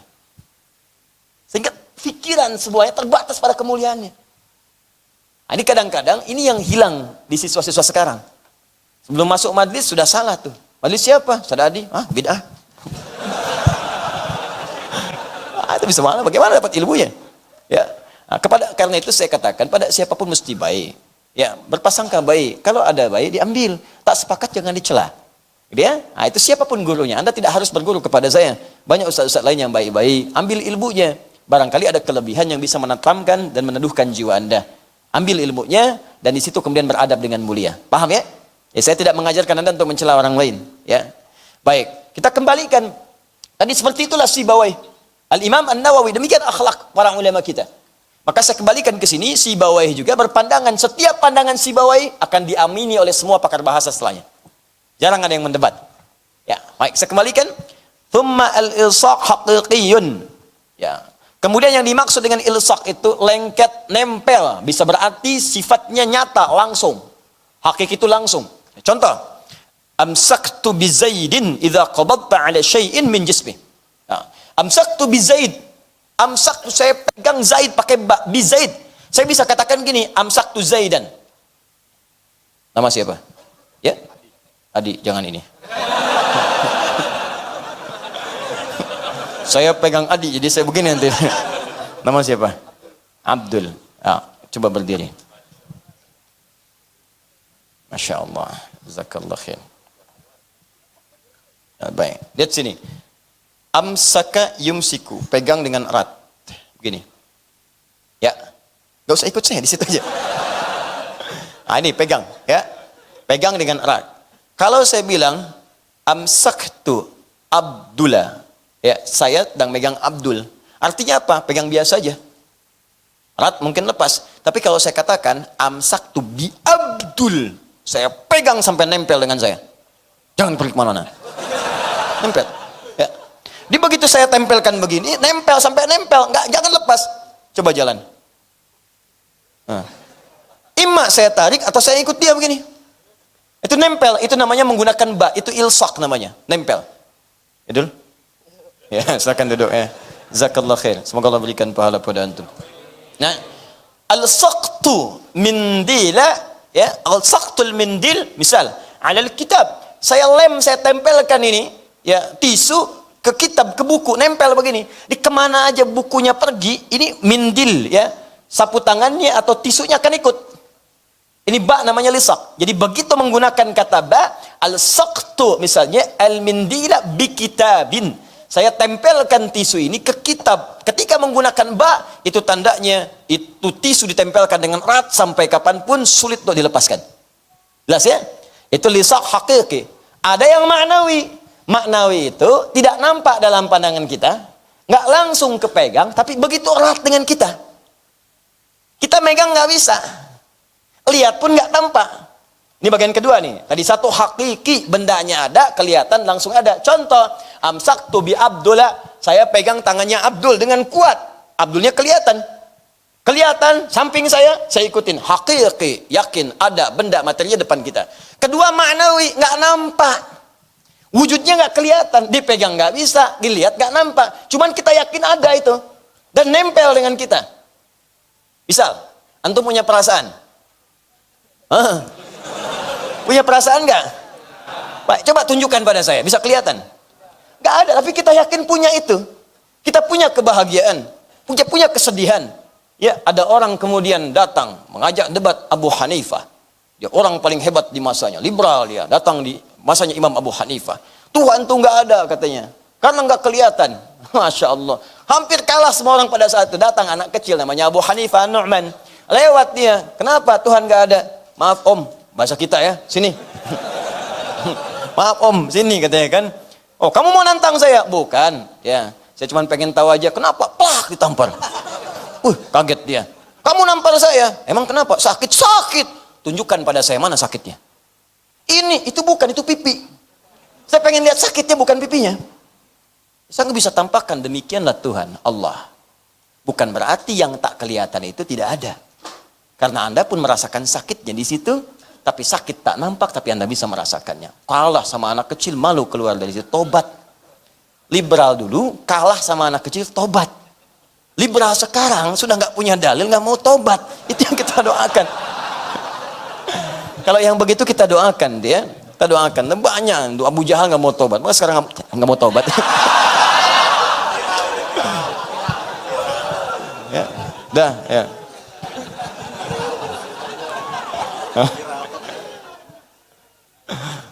Belakang bawa ibu-ibu, apa sih?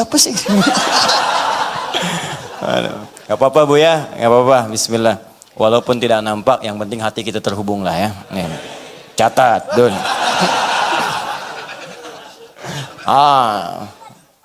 Jadi yang pertama hakiki, kedua kalau tak nampak tapi dapat disebut dengan ma'nawi. Nah disinilah saya ingin terapkan Bismillahirrahmanirrahim. Ba-nya disambungkan dengan Allah. Bismillah. Ba-nya dihubungkan dengan Allah. Bagaimana kita menerapkan hukum yang pertama ini? Jika dihukum dengan kalimat ilsaq sebagai dasar pokok makna dari huruf ba itu. Maka perhatikan baik-baik. Walaupun Allah tak nampak dalam pandangan kita saat ini. Walaupun kita tidak bisa melihatnya saat ini. Tapi yakinlah Allah itu ada dekat kita. Bahkan mengawasi lebih lekat dibandingkan dengan lem yang kita tempelkan di jari kita. Maka muncullah kemudian firman Allah misalnya di Quran surah kedua Al-Baqarah ayat 186. Paling kiri sebelah bawah. Wa idza sa'alaka ibadi anni fa inni qarib. Jika hambaku bertanya kepada Muhammad sallallahu alaihi wasallam tentangku, ingin mencari-cari aku, katakan kepadanya aku begitu dekat, qarib, dekat sekali.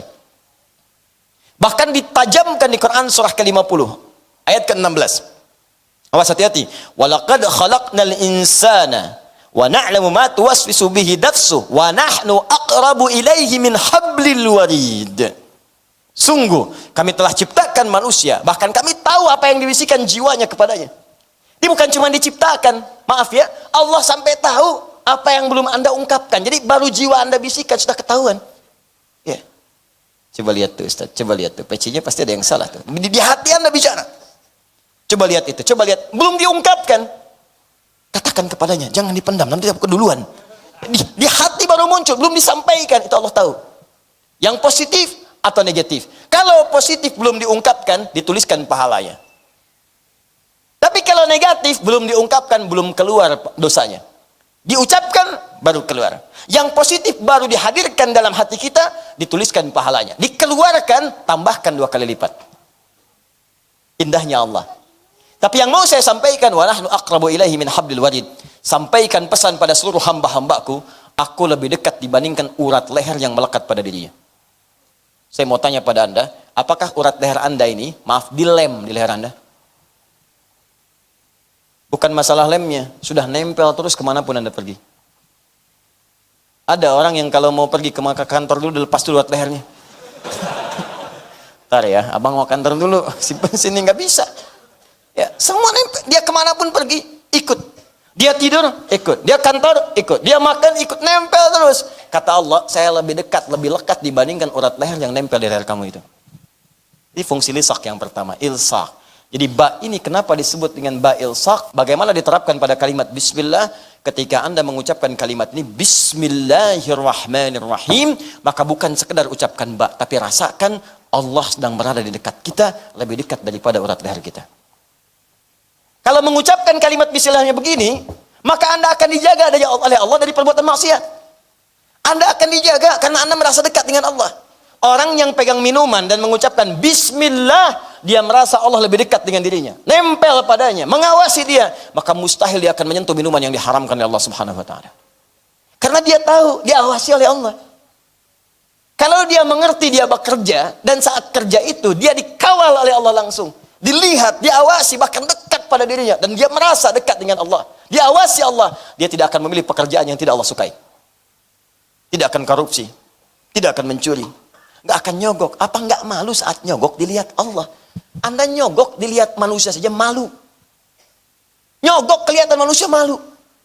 Nyogok direkam malu. Apa Anda pikir Allah nggak punya kamera? Canggih kameranya. Dibuka di hari kiamat. فَمَنْ يَعْمَلْ مِثْقَالَ ذَرَّةٍ خَيْرًا يَرَهُ وَمَنْ يَعْمَلْ مِثْقَالَ ذَرَّةٍ شَرًّا يَرَهُ. Tidak akan ada yang lolos dari kamera Allah Subhanahu wa taala. Nampak semua sekecil-kecilnya. Berbuat sesuatu yang tak nampak pun, pergi ke kamar yang tersembunyi, gemboknya 12, ukur sendiri di dalam, maksiat di dalamnya, nampak. Film Anda akan diputar di hari kiamat. Nampak semuanya. Makanya sebelum wafat diedit dulu tuh gambarnya. Edit adegannya, tobat, lihat-lihat mana. Ingat sama bapak, sama ibu, sama adik, sama kakak, sama istri, sama tetangga. Urutkan dari yang paling dekat sampai yang paling. Edit dari sekarang. Kalau ada suara yang kurang jelas, dubbing. Tempel dengan yang bagus, ganti suaranya. Oh, saya pernah mencela, dubbing, ganti dengan yang baik. Oh, pernah gibah, ganti dengan yang baik. Dari sekarang, saat film itu diputar di hari kiamat, film yang nyata, real, dokumentasi kehidupan kita saat di dunia, maka bangga Anda menghadapinya. Masya Allah. Waduh, adegan ini nih, Saya mau ke Alisan, dulu nggak ada sendal, saya ngambil sendal si fulan. Wah, diputar nggak? Diputar nggak? Tiba-tiba Anda pernah bertobat, mendatangi orangnya, pernah minta maaf, ganti sendalnya. Ternyata nggak ada adegan itu. Masya Alhamdulillah. Yang kelihatan cuman sholatnya, Masya Allah. Cuman ta'limnya, doanya, khusyuknya, permohonannya, kenikmatannya, itu yang diputar. Sekarang cuman Anda yang merasakan maksiatnya sendirian. Nanti ketika diputar, semuka langit dan bumi menatap Anda. Oh begini ternyata kelakuannya. Taklim sab pertama ternyata di luar seperti ini dia. Sholat sab pertama ternyata di luarnya begini dia. Di kantornya begini, hartanya haram. Kayak orang paling soleh di rumahnya ternyata bermaksiat. Lihat video-video yang buruk. Datang ke tempat yang tidak semestinya. Izinnya ke kantor, berangkatnya kemana? Itu diputar. Dan yang paling celaka, Anda wafat dalam keadaan itu. Itu yang paling bahaya. Anda tega bermaksiat kepada pasangan Anda. Istri pergi minta izin ke tempat yang bukan semestinya. Suami bilang ke kantor, mampirnya ke tempat lain. Wafat di situ. Dan di akhirat diputar, nggak sempat tobat lagi. Makanya pikir dulu kalau mau kerjakan apa-apa. Inilah rahasianya. Kenapa Nabi katakan setiap perbuatan baik, ucapkan bismillah. Kullu amrin dhibalin la yubda'u fihi bismillahirrahmanirrahim fahuwa abtar. Setiap perbuatan baik yang tidak disertakan kalimat bismillahirrahmanirrahim maka dia terputus. Apa yang dimaksud terputus? Terputus dari pengawasan dari Allah, terputus nilai pahalanya dan terputus dari keberkahannya. Makanya kalau mau kerjakan sesuatu coba bismillah, bismillahirrahmanirrahim. Dan kalimat ini otomatis tidak akan pernah diucapkan dalam konteks maksiat, berat lisannya. Nggak ada orang maksiat pakai bismillah. Waduh, sendal hilang, pakai itu tuh yang bagus tuh. Takut dosa, pakai bismillah aja. Bisa. Ya. Jelas ya? Nah, jadi ini kalimat pertama. Jadi biasakan setiap mengerjakan sesuatu bismillahirrahmanirrahim. Bismillahirrahmanirrahim. Ba-nya ilsaq. Sesuatu yang menghadirkan kedekatan kita dengan Allah Subhanahu wa taala. Maksudnya usahakan setiap mengerjakan berbagai hal kita merasa disaksikan oleh Allah Subhanahu wa taala.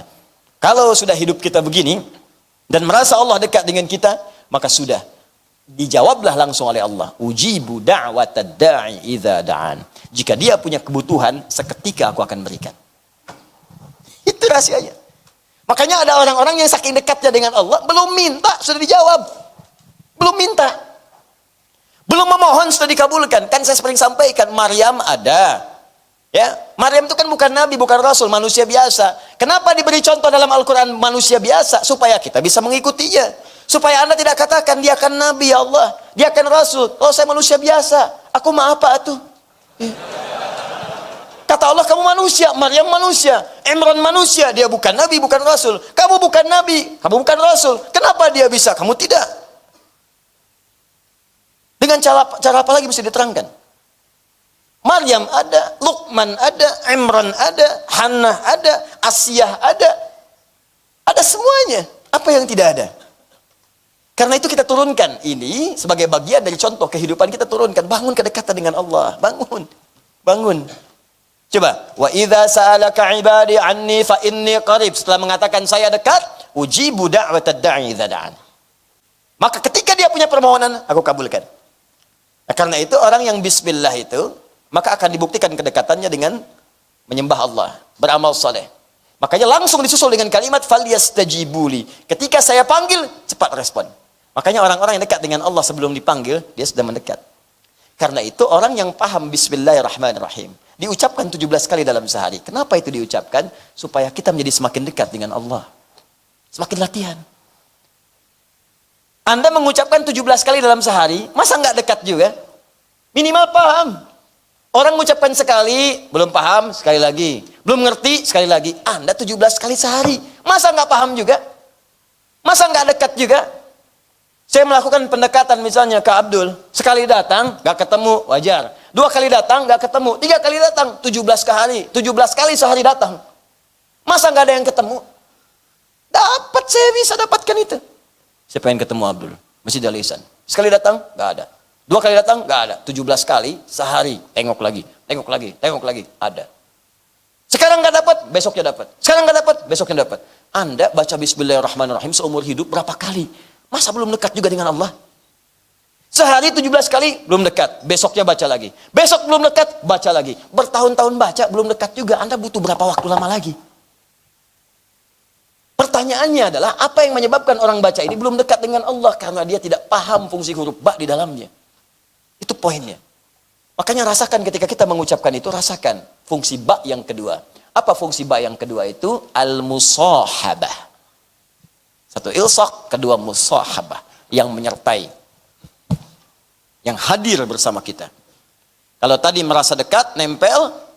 Nah, ketika Anda misalnya ingin merasakan nempel, dekat, ingin membangun kedekatan dengan Allah, maka yang pertama, rasakan Allah itu berada dengan kita. Mengawasi kita maksudnya. Dekat dengan kita. Ini yang disebut sifat ihsan, yang tadi saya bacakan di hadis Muslim, nomor hadis ke-8. Ya, an ta'budallaha ka'annaka tarahu, fa illam takun tarahu, fa innahu yarah. Engkau menyembah Allah seakan-akan engkau itu merasa diawasi oleh Allah, walaupun tak mampu untuk melihatnya. Tapi yakinlah Allah ada di dekat Anda, mengawasi Anda. Nah, jadi kalau ingin merasakan kedekatan dengan Allah, rasakan Anda didekati oleh Allah. Rasakan diawasi oleh Allah. Rasakan Allah hadir dekat dengan Anda. Kalaupun tak mampu menatapnya, minimal Anda merasakan itu. Itulah langkah pertama. Jadi kalau ingin merasakan membangun kedekatan dengan Allah, pertama rasakan dulu, kata Nabi. Rasakan Anda itu sedang diawasi oleh Allah. Ini gini ya, maaf ya. Ada siswa sedang ujian. Ya, maaf nih, pengawasnya nggak ada, tapi dia sadar ada CCTV, ada kamera. Kamera itu 17 siswa, jumlah kameranya 17. Setiap meja ada kamera di depannya langsung. Bayangkan, bukan 1, 2, 17 kamera langsung di depannya begini. Nah, pertanyaan saya, apakah anak ini, setiap siswa itu akan nekat untuk mencontek atau tidak? Hah? Mustahil. Kenapa? Karena ada yang merasa mengawasi. Dan dia tidak akan nekat.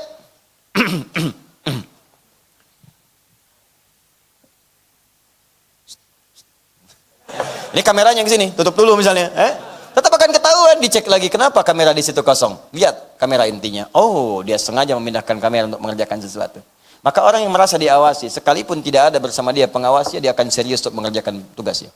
Di kantor ada CCTV, dia serius. Di masjid ada CCTV, serius. Saya katakan sekali lagi, CCTV mana yang lebih canggih dibandingkan dengan CCTV Allah Subhanahu wa taala? Dengan pengawasan Allah Subhanahu wa taala. Karena itu yang pertama, jika Anda ingin merasa dekat dengan Allah, rasakan setiap kita mengerjakan sesuatu, Allah pasti mengawasi kita, Allah pasti menyertai kita. Kalau sudah begitu, maka mata tidak akan pakai untuk melihat yang maksiat, tidak akan digunakan. Begitu akan melihat, Allah menyertai saya, malu. Begitu akan bicara yang kotor, Allah mendengar saya, malu. Begitu akan ghibah, ya Allah, sedang dilihat, malu. Malu, malu, malu. Akan melangkahkan kaki dengan sombong, malu. Allah maha tinggi, masa saya sombong? Firaun aja yang kaya sombong tenggelam, saya bukan Firaun, bukan Qarun. Ya. Apapun itu akan ada solusinya.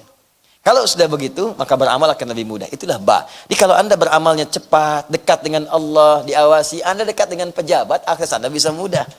Dekat dengan orang yang punya kedudukan, Anda lebih mudah. Anda dekat dengan Allah, apa yang tidak mudah bagi Allah? Apa yang tidak sulit bagi Allah? Yang tidak mudah bagi Allah? Semua mudah. Gak ada yang sulit, mudah semuanya.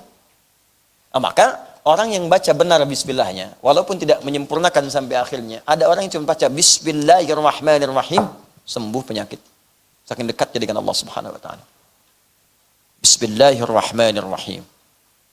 Minum, sembuh. Bismillahirrahmanirrahim. Rizki, udah. Insyaallah. Sedang haus luar biasa. Bismillahirrahmanirrahim. Hilang haus? Ya, yang saya bukan maksudkan yang ini. Hal-hal yang kadang rumit dalam kehidupan. Ada orang hanya mengucapkan bismillah, maka turun keberkahan dari sisi Allah Subhanahu wa taala. Maka kalimat ini bukan sekedar diucapkan, tapi bagaimana mengucapkan kalimat ini dengan dasar kedekatan kepada Allah Subhanahu wa taala yang dalam. Paham sampai sini? Jadi saya ingin katakan, kalau Anda ucapkan bismillah, bismillah, bismillah, tapi kedekatan dengan Allah enggak ada, bagaimana doa bisa dikabulkan? Bagaimana jawaban bisa muncul? Mustahil. Sampai 1000 kali latihan, 2000 kali, 3000 kali, tapi Anda enggak ada kedekatan dengan Allah. Dan kedekatan itu ditunjukkan langsung, kata Allah, dengan ibadah. Dia orang yang dekat dengan Allah itu kelihatan ibadahnya. Kelihatan. Yang kedua lewat akhlak. Ingat ya, ingat baik-baik. Pertama, nampak kalimat bismillah itu menunjukkan kedekatan seorang dengan Allah pada ibadah. Lihat salatnya, lihat sunnahnya, lihat bacaan Qur'annya, lihat tilawahnya, lihat bangun malamnya, lihat doanya. Setelah itu hasil ibadahnya nampak pada akhlak. Karena setiap ibadah itu terkorelasi dengan akhlak. Salat itu ibadah. Apa fungsi salat? Akhlak. Innas salata tanha anil fakhsya'i wal munkar. Anda salatnya bagus secara syariat fiqih. Rajin kuantitasnya, rajin sunnah dikerjakan, tahajud dikerjakan. Masya Allah, bacaan bagus. Cuman sayang, pendalaman tidak ada. Dampak gak muncul, akhlaknya tidak muncul. Mohon maaf, salat iya, narkoba iya. Salat iya, korupsi iya, ada yang salah. STMJ, salat terus maksiat jalan. Paham ya? Nah, ini bagian yang pertama. Jadi ukurannya kedekatan dengan Allah nampak pada ibadah, terukur lewat akhlak. Itulah ba dalam makna ilsaq wal musahabah. Paham sampai sini? Baik, kita bahas dua dulu di sini ya. Jadi kalau 14 ya nanti saya tunjukkan lewat kalimat-kalimat yang lainnya. Sekarang saya beri bocoran dulu sebentar. Beri bocoran sebentar. Jika ba dua ini benar, ilsaq dengan musahabah, maka akan muncul yang ketiga, yaitu istighraq, atau yang keempat at-tab'id min duni tahdid, atau yang ketiga at-tab'id ma'at tahdid. Istighraq pernah kita bahas di awal pertemuan yang kemarin. Semua hal yang terkait dengan keseluruhan tanpa batas, komprehensif, holistik semua. Maka kalau Anda dekat dengan Allah Subhanahu wa taala, maka semua yang Anda butuhkan dalam kehidupan Allah akan cukupkan. Allah akan limpahkan. Karena itu nanti rahasianya kenapa datang Ar-Rahman dan Rahim setelahnya. Rahman, pemberian dalam urusan dunia. Maka semua kebutuhan dunia Anda, kalau Anda dekat dengan Allah, istighraq semua diberikan. Sakit Allah sembuhkan. Orang datang ke rumah sakit, Anda cukup kemudian Allah, ya Allah, bismillahirrahmanirrahim, beri kesembuhan.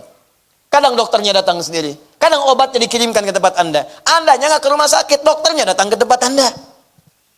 Anda nggak ke rumah sakit, obatnya dikirimkan ke Anda. Anda bahkan nggak bilang saya sakit, beritanya nyampe, didoakan oleh orang semoga lekas sembuh. Padahal Anda aja belum berdoa. Itu anugerah kawan. Itu nikmat Abdul. Biasa. Iya. Itu anugerah. Kenapa Anda tidak berharap mendapatkan itu semua? Belum berangkat sudah ada gitu.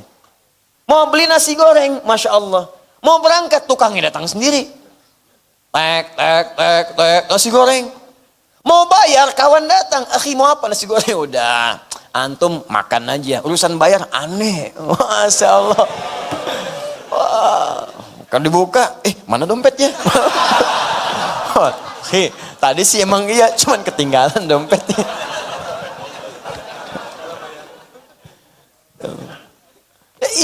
Dan itu nyata teman-teman, ada. Nyata. Cuma kembali kepada kita, realitas itu mau kita dapatkan atau tidak. Rahman, ya Rahman. Rahman, sifat pemberi semua urusan dunia. Rahman itu mencakup muslim, non-muslim, beriman, tidak beriman. Standar yang umum, universal, dapat. Standarnya apa? Pekerjaan. Misal, hukum kaya itu tidak melekat iman. Kaya itu melekat pada aktivitas, ikhtiar, pekerjaan. Jadi jangan katakan kalau ada non-muslim bekerja keras, kaya. Jangan katakan kok nggak beriman bisa kaya. Hukum mau kaya itu bekerja. Tapi kalau pengen berkah kekayaannya dan pengen cepat mendapatinya, iman. Berkah antum di situ. Makanya orang beriman dulu mau kaya gampang. Kaya gampang. Orang dulu Abdurrahman bin Auf itu modalnya cuma pakaian. Mau kaya gampang, 3 bulan kaya. Setahun kapak terbuat dari emas. Setahun. Anda bayangkan. Bayang. Ya. Itu dahsyat luar biasa. Kecil Rahman, dapat kita Rahim. Anugerah akhirat yang terindah. Khusus bagi yang beriman saja. Anda mau dapat apa? Surga. Kalau cuma surga, semua minta surga. Mintakan surga yang paling tinggi. Mintakan surga di samping Nabi Muhammad SAW. Mintakan surga yang langsung berdekatan dengan Allah Subhanahu wa taala. Mintakan surga yang bisa menatap Allah Subhanahu wa taala tertinggi. Lebih dekat dengan Allah, semakin dekat Anda mendapatkan anugerah terindah. Karena itulah diakhiri dengan kalimat Ar-Rahman Ar-Rahim. Ar-Rahman Ar-Rahim. Kalau nggak butuh semua, sebagian tabi'id. Ya Allah, saya nggak pengen jadi terlalu kaya, Allah takut sombong. Gak apa-apa. Yang penting yang kamu butuhkan saya berikan. Tab'id ma'at tahdid. Terbatas pada kebutuhannya saja. Makanya ada orang minta itu sesuai kebutuhan, dikasih oleh Allah. Nih, yang kamu butuhkan nih, kalau lebih daripada ini berbahaya. Ya Allah, aku ingin jadi direktur, ya Allah, direktur, jadinya manajer. Ya Allah, mobil ya Allah, mobil ya Allah, motor dapatnya. Motor. Aku berikan kau motor, aksesnya lebih cepat. Terbebas dari kemacetan. Jalanan indah bisa berkelok-kelok, engkau lewat. Ya. Mobil kamu dikhawatirkan ketika akan keluar, bahkan tak bisa buka pintu. Ya, harus ada ajudan, harus ada ini, ada itu. Hidup kamu jadi berat nantinya. Dapat dia mobil. Dapat dia motor. Dapat sepeda. Ya Allah, aku ingin sepeda motor ya Allah. Aku kabulkan. Motornya aku tunda. Kan bagian kedua, sepeda, motor. Motornya nanti, sepeda dulu. Ini sepeda. Oke, dapat. Indah. Dunia tuh gimana ya? Saya kadang bingung orang tuh berantem masalah dunia. Padahal hukumnya kecil gitu kan. Ini tuh gak ada nilainya.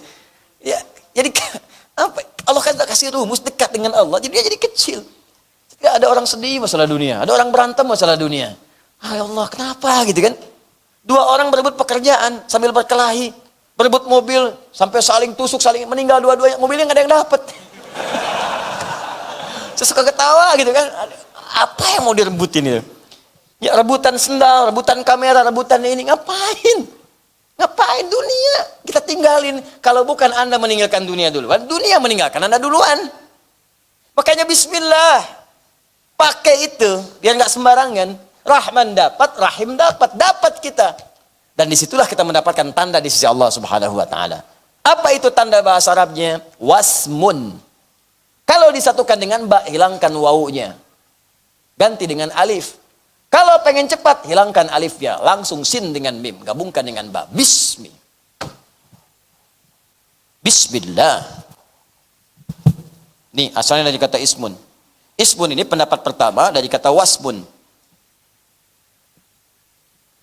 yang berarti tanda yang melekat. Ini saya tidak bicara terjemahan ya. Kalau terjemahan ini makna umum.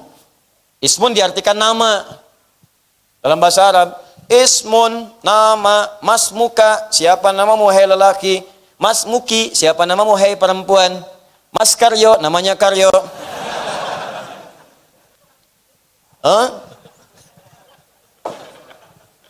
Las ismun, nama.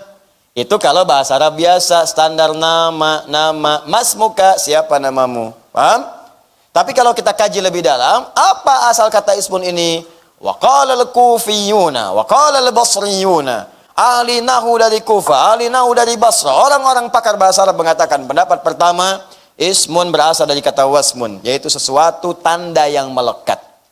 Kenapa ismun dikatakan dengan nama? Karena nama itu menjadi tanda yang membedakan dia dengan orang lain. Ini Abdul, ini Adi. Saya panggil Adi, nengok yang ini. Abdul, nengok yang ini. Asep, nengok yang di belakang. Hussein, nengok yang di kiri. Michael, nengok di kanan. John, nengok yang di depan. Ya. Nama. Karena itu ketika diberikan nama, menjadi tanda dia untuk dibedakan dengan orang lain. Adi yang ini, Adi Hidayat yang ini. Adi, dua-duanya nengok. Bukan yang itu kok, Adi Hidayat. Yang ini berarti. Apa mas? Bukan Hidayat yang ini, Adi Hidayat Nur Salim. Yang itu.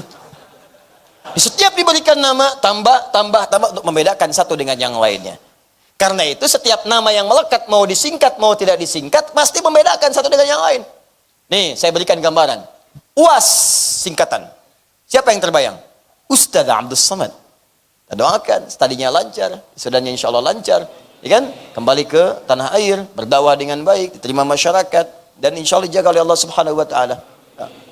Uben, siapa yang terbayang? Ustaz Bakhtiar Nasir. Kita doakan, baik, sehat, ya, dikuatkan oleh Allah, diikhlaskan dalam berdakwah, dijaga kesehatan, dapat. Waha, ada hidayat, ya, itu yang lain. Doakan Allah ampuni dosanya, masih banyak maksiatnya, semoga Allah ampuni, itu aja, selesai. Ya, jadi setiap kita mendapatkan itu nampak. Makanya pasti ketika nggak ada akan dicari. Ya, ayo singkat silahkan, tapi akan spesifik menunjuk pada orangnya. Ya. UAH, Ustaz Adi Hidayat, UAS, Ustaz Abdul Samad, UBN, Ustaz Bakhtiar Nasir, ya, Ustaz Yahya Kusmayanto, Uya Kuya, dia nggak misal, contoh. Paham ya? Nah, jadi inilah wasmun. Nah, bismillah kalau kita kaitkan dengan Allah, orang-orang yang dekat dengan Allah Subhanahu wa taala, yang selalu membangun kedekatan dengan ibadah tadi, dengan akhlak, maka dia akan mendapat tanda spesial di hadapan Allah Subhanahu wa taala. Ditandain tuh hamba tuh. Disebut-sebut namanya oleh Allah. Beda dengan yang lain. Maka turun kalimat, fadhkuruni adzkurkum. Kamu nyebut saya sebut kamu. Banyak hamba yang disebut oleh Allah Subhanahu wa taala. Di antaranya adalah hamba-hamba yang sering rajin ke majelis ilmu. Itu hamba spesial. Ibadahnya di majelis ilmu supaya punya ilmu. Ilmu dipakai dalam amal. Orang seperti disebut oleh Allah. Majtama'a qaumun fi baitin min buyutillahi. Gak pernah orang kumpul-kumpul di satu rumah di rumah Allah Subhanahu wa taala. Datang ke masjid, datang ke majelis ilmu. Orang kumpul-kumpul di gelanggang, orang kumpul-kumpul misalnya di Medan, kumpul-kumpul di pasar, di macam-macam, dia datang ke majelis ilmu. Yatluna kitab Allah, untuk belajar Al-Qur'an. Wa yatadarasunahu fima bainahum. Dia kaji, dia tafsirkan, dia diskusi, dia dapatkan maknanya. Kecuali dia mendapatkan 4 hal. Allah berikan 4 kemuliaan. Ghasyiyatuhumur rahmah. Sepanjang dia belajar itu, rahmat Allah diliputkan di atasnya. Mau minta apa? Nazalat alaihimus sakinah. Maka akan diberikan ketenangan dalam jiwanya. Makanya orang pulang dari majelis ilmu, itu hatinya serasa lebih tenang. Kalau nggak percaya silahkan ya. Waktu berangkat dengan waktu pulang akan beda. Ada suasana hati yang lain. Kalau Anda datang ke majelis saya, tidak merubah diri Anda, pulang dari sini nggak ada getaran, nggak ada apa-apa, tinggalkan saya. Cari ustaz lain. Akan beda, Anda datang akan beda. Makanya banyak majelis diburu sebelum dibuka. Dimulai maghrib, datang subuh, datang pagi, ada yang nginep, datang siang. Apa yang mau dicari? Snack nggak ada. Dulu waktu masih sedikit, ada. Sekarang nyari sendiri. Kan Aqua ada insya Allah, samping ada, Ihsan Mat lengkap gitu kan, ada. Tapi apa yang mau didapatkan? Ada kenikmatan gitu kan, ada ketenangan yang kita raih. Nah, ada hamba-hamba spesial. Ghasyiyatuhumur rahmah, nazalat alaihimus sakinah. Perhatikan kalimatnya belum selesai. Ya, hafathumul malaikah, dan orang-orang ini akan diliputi oleh malaikat. Itu jangan dikira kosong, jangan dikira ini padat banyak orang, ada yang berdiri. Siapa duga dan siapa sangka di samping dia malaikat berdiri. Di samping dia malaikat duduk. Nggak ada yang tahu. Bukankah malaikat diberi keistimewaan untuk menyamar? Menjadi laki-laki, bertemu dengan Nabi, datang. Ada lagi yang tak nampak di sampingnya. Dan banyak sifat malaikat itu gaib. Kenapa gaib? Karena kalau tampak, belum tentu untuk bisa tenang. Contoh. Samping malaikat. Malaikat. Siapa? Malaikat maut.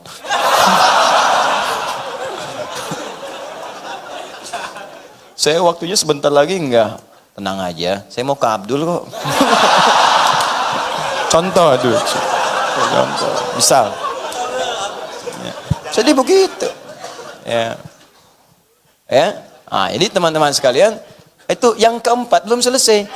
Alhamdulillah. Wa dzakarahumullahu fi man 'inda. Wa dzakarahumullahu fi man 'inda. Dan orang yang ikut taklim itu disebut-sebut langsung oleh ditandai. Disebut-sebut di sekitar makhluk yang ada di arsy. Si fulan, lihat si fulan, ya malaika lihat si fulan, perhatikan si fulan, ya malaika, orang-orang datang nostalgia, orang-orang datang ya malaika, ada yang pergi ke puncak, ada yang ke Lembang, ada yang macam-macam, ya malaika catat dia spesial, majelis ilmu, majelis ilmu, majelis ilmu, majelis ilmu. Ada yang istighfar sebelum subuh spesial, disebut langsung oleh Allah, istighfar. Ada yang sedekah, rahasia-rahasia spesial. Ada yang ahli Quran, lebih spesial ahli Quran. Lebih spesial. Bahkan disebut oleh Nabi langsung kalimatnya. Ahlul Quran, ahlullahi wa khasatuh. Ahlul Quran, orang yang sangat dekat dengan Allah dan diberikan kekhususan langsung oleh Allah Subhanahu wa ta'ala.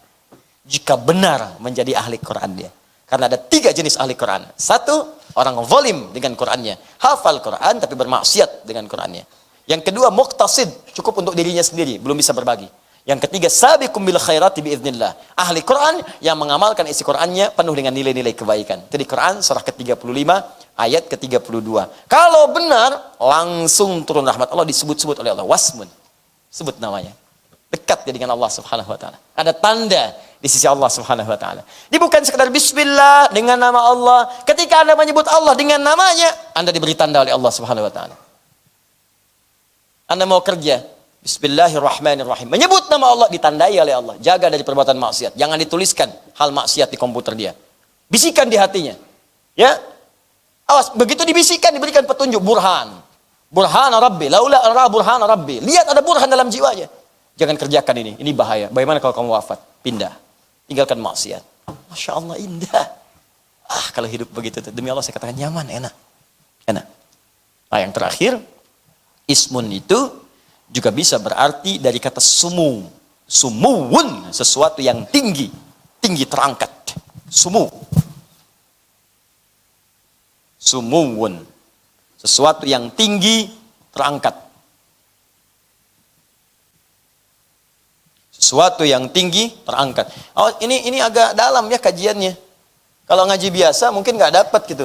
Ya, mungkin dapatnya nahwunya huruf jar aja. Baun harfu jar min ilaan ala firuba bakaflam. Huruf jar yang menjadikan kalimat setelahnya harakatnya kasroh, jar diturunkan ke bawah. Bi jadi i. Bismi harakatnya i, nggak ada bismu, nggak ada bisma, pasti i.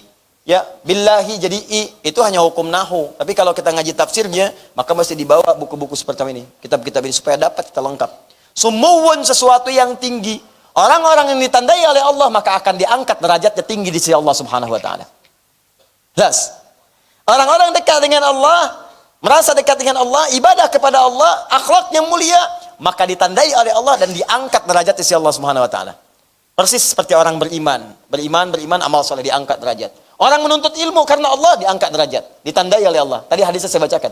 Maka turun Quran surah 58 ayat 11. Yarfa'illahu alladhina amanu minkum walladhina utul ilma darajat. Allah akan angkat orang beriman di antara kalian dan orang yang diberikan pengetahuan. Naik. Nah, ini jarang kita dapatkan teman-teman sekalian, ya, gambaran-gambaran semacam ini. Maka berlindunglah kepada Allah yang maha tinggi supaya kita ditandai dan diangkat derajat kita oleh Allah Subhanahu wa taala. Ya, karena itu coba setiap baca bismillahirrahmanirrahim hadirkan makna ini. Hadirkan. Allah sedang mengawasi saya. Kalau salat malu kalau diawasi bacaan gak bagus. Katanya di hadapan Allah, katanya diawasi, masa bacaan jelek? Mau sampai kapan bacaan kita belepotan dalam salat? Udah bertahun-tahun, ribuan kali ruku sujud, apa enggak ada episode salat kita yang bagus bacaannya? Bukan cuma sudes aja yang bagus. Ya, saya juga sudus akan lebih bagus. Belajar yang bagus. Ya, bukan cuma si fulan saja yang bagus, saya pun akan lebih baik lagi. Bukan cuma si fulan aja yang suaranya indah, saya pun insya Allah bisa indah. Belajar. Supaya nggak malu saat menghadap pada Allah. Anda menghadapan dengan bos di kantor, kata-kata ditata-tata. Saya kalau naik pesawat tuh kalimatnya dia eja-eja gitu kan. Pak, teh apa kopi? Maaf, saya mau istirahat saja. Tapi saya rasakan apakah di rumah tangganya seperti itu juga? Ya, coba saya tanya pramugari-pramugari saat Anda di pesawat. Anda menghadapi orang-orang yang bukan mahram Anda. Itu orang asing. Apa hanya karena bayar kemudian Anda perlakukan istimewa dengan mengatakan kalimat lembut? Pak, teh ataukah kopi? Ya, chicken or fish? Masalah ayam ataukah ikan? Saya pengen tahu kalau di rumah begitu enggak gitu sama suaminya. Pak, teh apa kopi? Ikan apa ayam, Pak? Emang ada? Enggak, tempe. Bisa enggak begitu gitu? Bisa enggak? Hah? Gitu. Ya, Allahu Akbar. Ya, cobalah gitu ya. Coba hadirkan makna-makna. Rasakan Allah mengawasi kita. Tidak salah profesionalitas pekerjaan harus begitu. Harus begitu memang karena tuntutan pekerjaan, profesionalitas harus dilakukan. Cuman maksud saya, ketika ada di hadapan manusia bisa begitu, kenapa di hadapan Allah tidak lebih baik? Ya, Bismillahirrahmanirrahim. Ya, baca yang bagus. Ini hak kecil jadi hak besar. Panjang jadi pendek, pendek jadi panjang. Pantesan kalau minta cepat jadi lambat.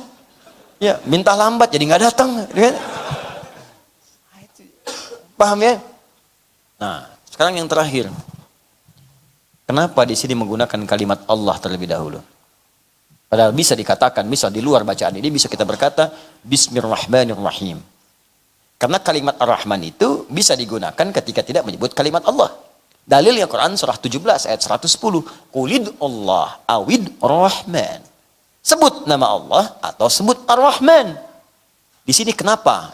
Allahnya dimunculkan. Bismillah, kemudian Ar-Rahman dan Ar-Rahim. Apa rahasia di balik kalimat Allah ini? Ini puncaknya. Dan itu yang kita bahas di pekan depan nanti insya Allah. Ya, karena ini butuh kajian dan waktu yang khusus. Kita akan bahas di pertemuan berikutnya insya Allah. Rahasia di balik kalimat Allah. Jelas? Belum saya jelaskan kan pekan depan. Tayyib. Ya, yang pertama saya ingin berikan pengumuman bahwa insya Allah teman-teman sekalian, dan khusus bagi pemirsa dimanapun Anda berada, insya Allah besok kami akan berangkat ke Sumatera Barat. Ya, first flight kami berangkat, mungkin pagi sudah ada di sana dengan jadwal yang telah disebarkan. Bagi Anda yang berada di Sumatera Barat silahkan bisa bergabung. Teman-teman yang berada di sekitaran silahkan terhubung, nanti ada di channel Adi Hidayat Official. Saya sering katakan dan tidak usah ditanya berulang-ulang ya, untuk Akhir TV sedang maintenance. Kita persiapkan sebaik mungkin, nanti kita bikin kejutan yang baik gitu kan, tayangan-tayangan lengkap. Sampai kemarin malam saya meeting teman-teman sekalian. Ya, di antaranya adalah nanti tayangan-tayangan bagus dah, bukan meeting di sini. Ya, ada yang dari Timur Tengah, ada yang dari macam-macam, dan kita sudah jalin kerjasama. Alhamdulillah terkait dengan khususnya bidang pendidikan. Apa di antaranya? Nanti sepulang saya dari Padang, dari Sumatera Barat, kita akan duduk langsung. Alhamdulillah nanti besok akan datang utusan dari Sudan yang pertama, membawa berita gembira. Yang pertama yang sudah tes 25 orang, insya Allah akan berangkat 2 pekan setelah Idul Adha. Besok berkasnya akan dibawa langsung oleh orang Sudannya. Ya, memang akan dibawa langsung tadinya dengan mahasiswanya, cuman saya katakan tolong beri waktu supaya bisa Idul Adha dulu di Indonesia. Ya, 2 pekan setelah itu baru berangkat. Yang kedua, juga nanti akan diberikan kuota spesial untuk ahli Quran. Hanya 10 orang sampai 15 orang saja bisa belajar di sana, tapi saya belum tahu ketentuannya. Besok mungkin mereka datang, ya akan ditunggu Ahad ketemu dengan saya. Pulang dari Sumatera, musim haji selesai, insya Allah kita sedang siapkan nanti dikhususkan ada 2 orang syekh dari Al-Azhar, ini sebagai mukaddimah, akan nanti punya kelas khusus. Nanti sedang kita siapkan di mana tempatnya, Sabtu dan Ahad terkait dengan Al-Quran. Dan pendahuluannya yang sudah terdaftar dalam program karantina Al-Quran, ya program At-Taisir, itu insya Allah di bulan depan Agustus sudah akan dimulai. Jadi siap-siap nanti. Yang baru kemudian terhubung, saya lihat itu pagi baru dibuka tadi, sudah daftar 500 orang. Mungkin nanti kalau belum masuk, karena tempat kita terbatas ini, ya satu rumah cukup berapa-berapa, nanti saya akan buat khusus program yang kiranya nanti mengumpulkan teman-teman sudah terdaftar itu satu tempat, saya berikan langsung. Ya, kuncinya, rahasianya, jadi nanti bisa diproses di rumah sambil menunggu kuota yang di sini. Ya, nanti 30 hari bisa setoran ke sini. Yang nerima setorannya nanti ada yang dari Mesir, ya, ada yang dari misalnya Sudan, ada yang dari negara yang lainnya, termasuk juga kita di sini insya Allah. Yang terakhir, insya Allah teman-teman, kalau bukan besok hari Ahad, nanti akan diinfokan di sosial media kami, di channel kami, itu terkait dengan program yang pendidikan kadar ulama. Nanti akan dibuka pendaftarannya, PKU kami hanya terima 20 orang saja. Ya, tadi ada yang datang ke kantor yang sudah menyatakan itu, ya nanti silahkan daftarkan. Ya kalau sudah daftar nanti ikuti programnya, mudah-mudahan Anda masuk dari bagiannya. Ini angkatan ketiga. Dengan saya belajar setahun, setelah itu kami utus untuk belajar pendalaman ke syekh-syekh yang ada, yang bisa didapati, yang bisa dijangkau insya Allah. Itu yang ketiga. Yang keempat, ini spesial. Alhamdulillah, ta'lim kita sudah berjalan cukup lama. Ya, ini juga sudah ada perubahan. Dulu ruangan ini tidak ada, sekarang ada. Semoga Allah berikan keberkahan kepada setiap yang berkontribusi untuk ini semuanya. Dan juga jangan lupa antum kesini itu suasana tenang, nyaman. Padahal ini komplek. Ini komplek loh, tidak mudah. Ya, Masya Allah. Dan kita sangat menyayangi, menghormati saudara-saudari kita yang ada tetangga di sini. Karena itu saya bermohon kepada teman-teman, pulangnya tenang, tentram, kendaraan jangan dibising-bisingkan, jangan cepat-cepat. Karena Masya Allah ini bukan cuma Muslim di sini, ada non-Muslim juga. Ada saudara kita bertetangga di sini yang Kristen, yang Hindu, dan Masya Allah sangat indah sekali toleransinya, luar biasanya, dan memahami kita sedang belajar. Dan juga ada figur-figur tertentu yang menjaga ketertiban, ketentraman, yang mengatur motor antum, ya mobil antum. Ya malam ini khusus untuk yang bernama Tubagus Asep Sudrajat. Kami apresiasi di komplek ini untuk insya Allah kita berangkatkan umrah ya, setelah selesai haji. Ya, Bapak Tubagus Asep Sudrajat. 3 orang. Satu namanya Tubagus, kedua namanya Pak Asep, ketiga namanya Pak Sudrajat. Jadi 3 bersaudara ini ya, unik, Masya Allah kompak. Jadi kalau satu pakai jaket semua sama, satu pakai motor unik sama semuanya, dan satu datang mengawal, semua datang mengawal. Ya, saya titip juga komplek ini karena wallahu alam saya tidak akan selamanya ada di sini. Saya ini pendakwah, mungkin juga bisa ditempatkan oleh Allah di tempat lain, atau mungkin juga bisa wafat, dan saya titip mudah-mudahan keamanan tetap terjaga dengan baik di sini ya untuk semuanya. Insyaallah itu yang keempat. Dan yang terakhir untuk semuanya, ingat ya, kalau sudah ada rizki untuk berkurban, niatkan dari sekarang. Kalau belum ada, niatkan nabung sampai tiba masanya.